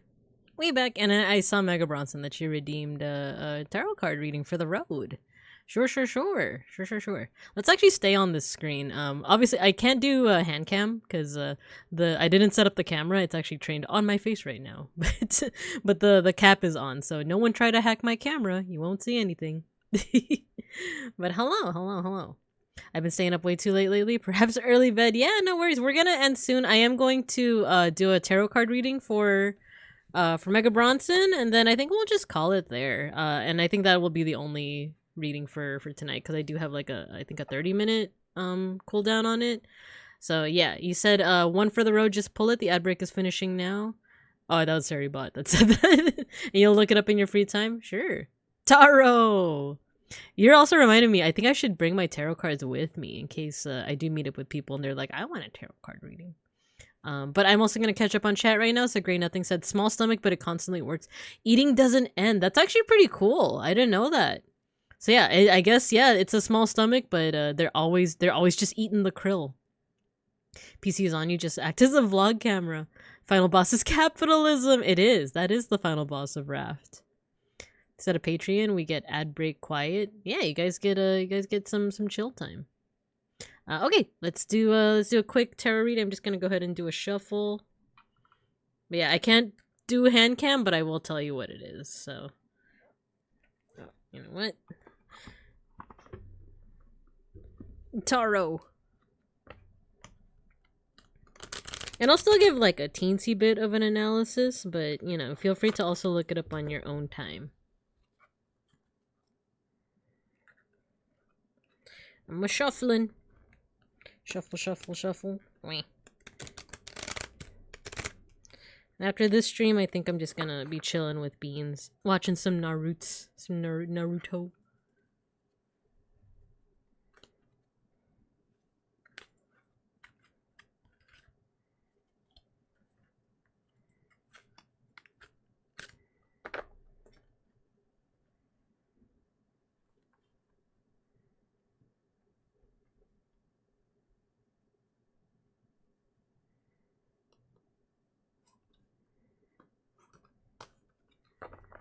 Okay, I'm gonna flip the card over, and it's... I think you've gotten this card before. It's the Hermit, and it's right side up. So I will get a picture of what that looks like. The Hermit, and you got a Major Arcana card. So I'll show you both the traditional and the Tarot Hermit Divine. Oh yeah, get your stickers while you still can, everybody. Get your stickers. There we go.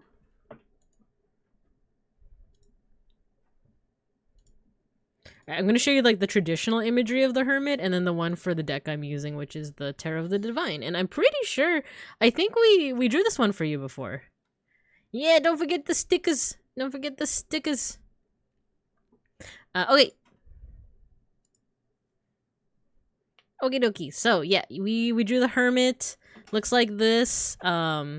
And it was right side up. So you have the Hermit, which traditionally like is all about, oh yeah, get your stickers. Yeah, you've gotten this one, yeah. So traditionally this one is about solitude, but I just realized the redeem is covering my face. There we go. Solitude, but not necessarily loneliness. It's kind of like retreating from like social things and being by oneself, but not necessarily out of loneliness, or it's almost like a necessary withdrawal so that you can introspect on things. The image itself shows like this hooded figure kind of walking among the woods, and then accompanying him is a white stag, which I believe we talked about before, that like the white stag can be symbolic of like spiritualism or spirituality, but it can also just be like kind of your own intuition, like your own inner self. So while this hermit is walking away to be by themselves, they look a little bit somber. The white stag is a little bit more lively, so it almost like supports the fact that it's a little bit more positive. And there's also like a sunrise or a sunset in the horizon. To me, it reads a little bit more as like a sunrise, so that adds a little bit more of like this is a needed withdrawal from like social stuff. And we have some meanings right here as well. Represents solitude and leaving responsibilities behind to focus inward. In Celtic myth, the elusive white stag encourages people to drop everything and pursue spirituality. So upright is introspection, withdrawal, prudence, insight, and meditation. And then reverse, recklessness, hastiness, avoidance, loneliness, and rejection. And from the artist, the Hermit card is about solitude. It's about leaving the rest of your responsibilities and ties behind to focus inwards. It's about the conscious pursuing of the subconscious. I base this imagery off the hermit druids, who could be male or female, who were well learned in everything from herbs to law.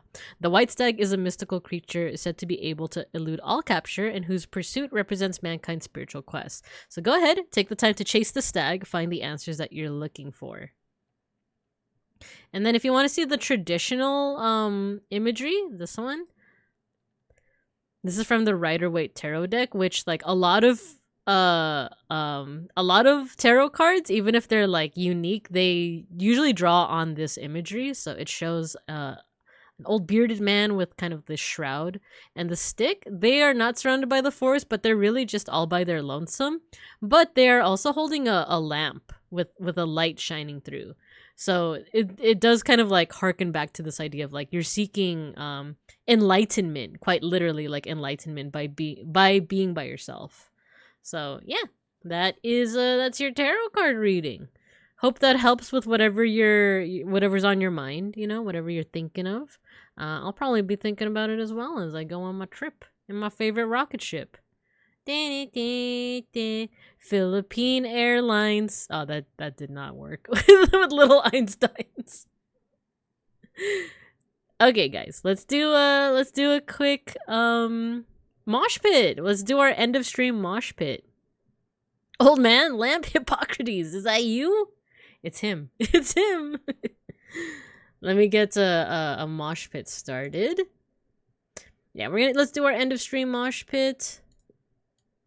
I'm gonna be going on my vacay. I'll be seeing you guys next Saturday. Not this coming Saturday, but most likely next Saturday. Unless I'm like super jet lagged. like super duper, like I am not even conscious at this time. But I do want to try and keep my streak up of like streaming once every week. So we'll do our best. We'll do our best. Enjoy your vacation. Thank you. Thank you. Gonna head out. Thanks for the fun stream. Thank you. Thank you. Open up the pit. It's good. That's not so much a thing for me to think about, but more of a thing I'm already doing. Ah, very nice. Very nice. Okay, let's see. Let's go to Trusty Falcone. Let's see what music we're looking at here.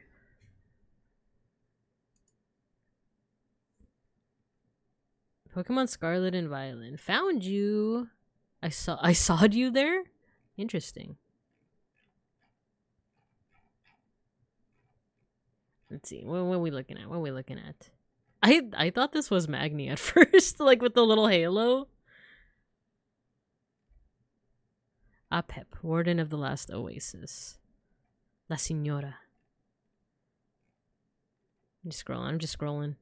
Oh my god, I love Akunohana. Amogus! Is there anything Naruto metal? Naruto sings metal. The Rising Fighting Spirit? Wait, which song is that? Intense Symphonic. What is this? Ah, what the hey. Well, we'll just listen to this one. Okay, guys. So if you guys have never done a mosh pit with us, all you got to do is once you hear the music, let me go ahead and pause the Spotify. Yeah, once you hear the music, go ahead and spam your favorite emote. We also have a chat command where your little stream avatars are gonna fight each other. But yeah, that's pretty much it.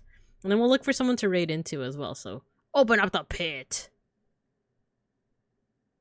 Enjoy your vacation. Be safe and have a good time. Thank you, everybody. Thank you.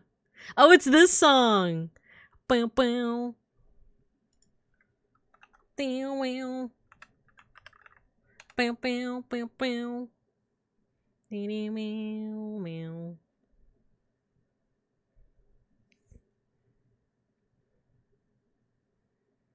Oh my god, so many contenders, including Saribot. It always cracks me up seeing Saribot in the mosh pit.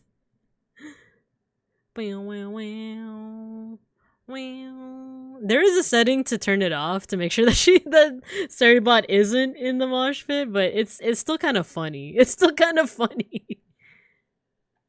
Wait, I just saw Siri VT's emotes. Oh, it's Mega Bronson. There you go. I was like, who's posting for Siri? I love her emotes. I love her. Mega Bronson.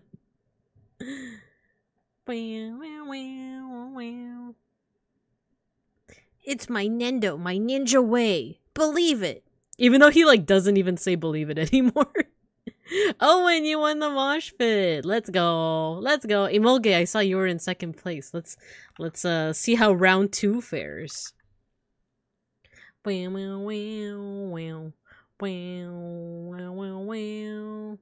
Yeah, you almost got it. You almost got it. Congrats. Congratulations. But how are you gonna do in round 2? Fight. Oh no, I didn't even look at who to raid into. Okay, let me do that right now. The big ham emotes. I love it. Ah, oh, this goes so hard. I love it.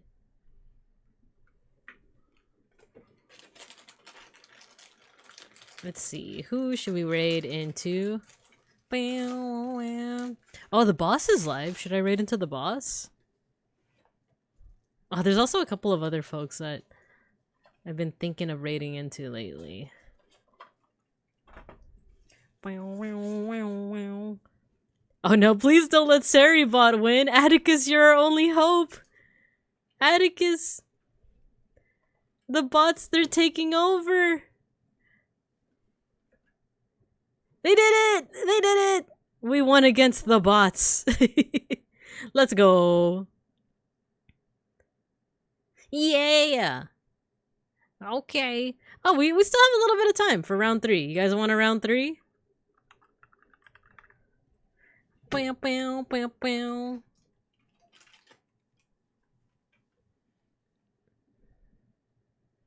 Let's see, there's this one, but are they ending soon? Let me see. Bow, bow, bow, bow.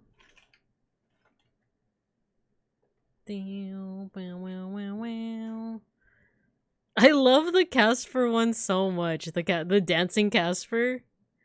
Dun, dun, dun, dun.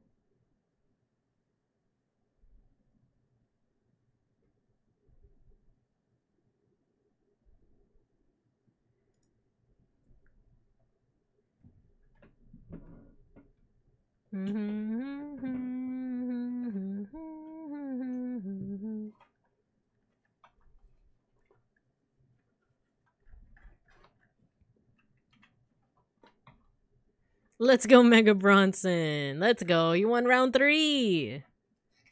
Bow, bow, bow, bow.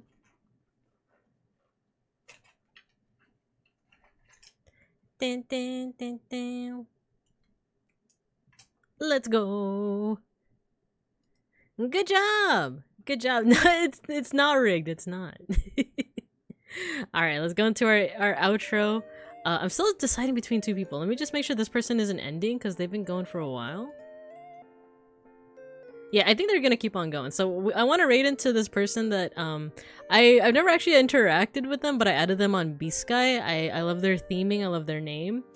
They're Filipino. Their name is Bakunawa VT. We did talk about the Bakunawa in our mythology, our Filipino mythology stream. So they're named after the moon-eating serpent. So we're gonna go ahead and raid into them. This is my first time meeting them, but I like their model and everything. I like them. So they're playing Elden Ring right now. So let's go ahead and raid into them. I'll see you guys next Saturday, hopefully, if I'm not super jet lagged. And thanks for dropping by, and thanks for all the well wishes and everything. Have fun in your vacay. I will. Thank you, everyone. Have a good and safe vacay. Bye bye. Thank you, everyone. I'm gonna miss you guys. I'll get souvenirs. All right, let's start the raid. I hope you guys have a good morning, afternoon, or evening. And as always, I'll see you guys when I see you guys. Bye bye.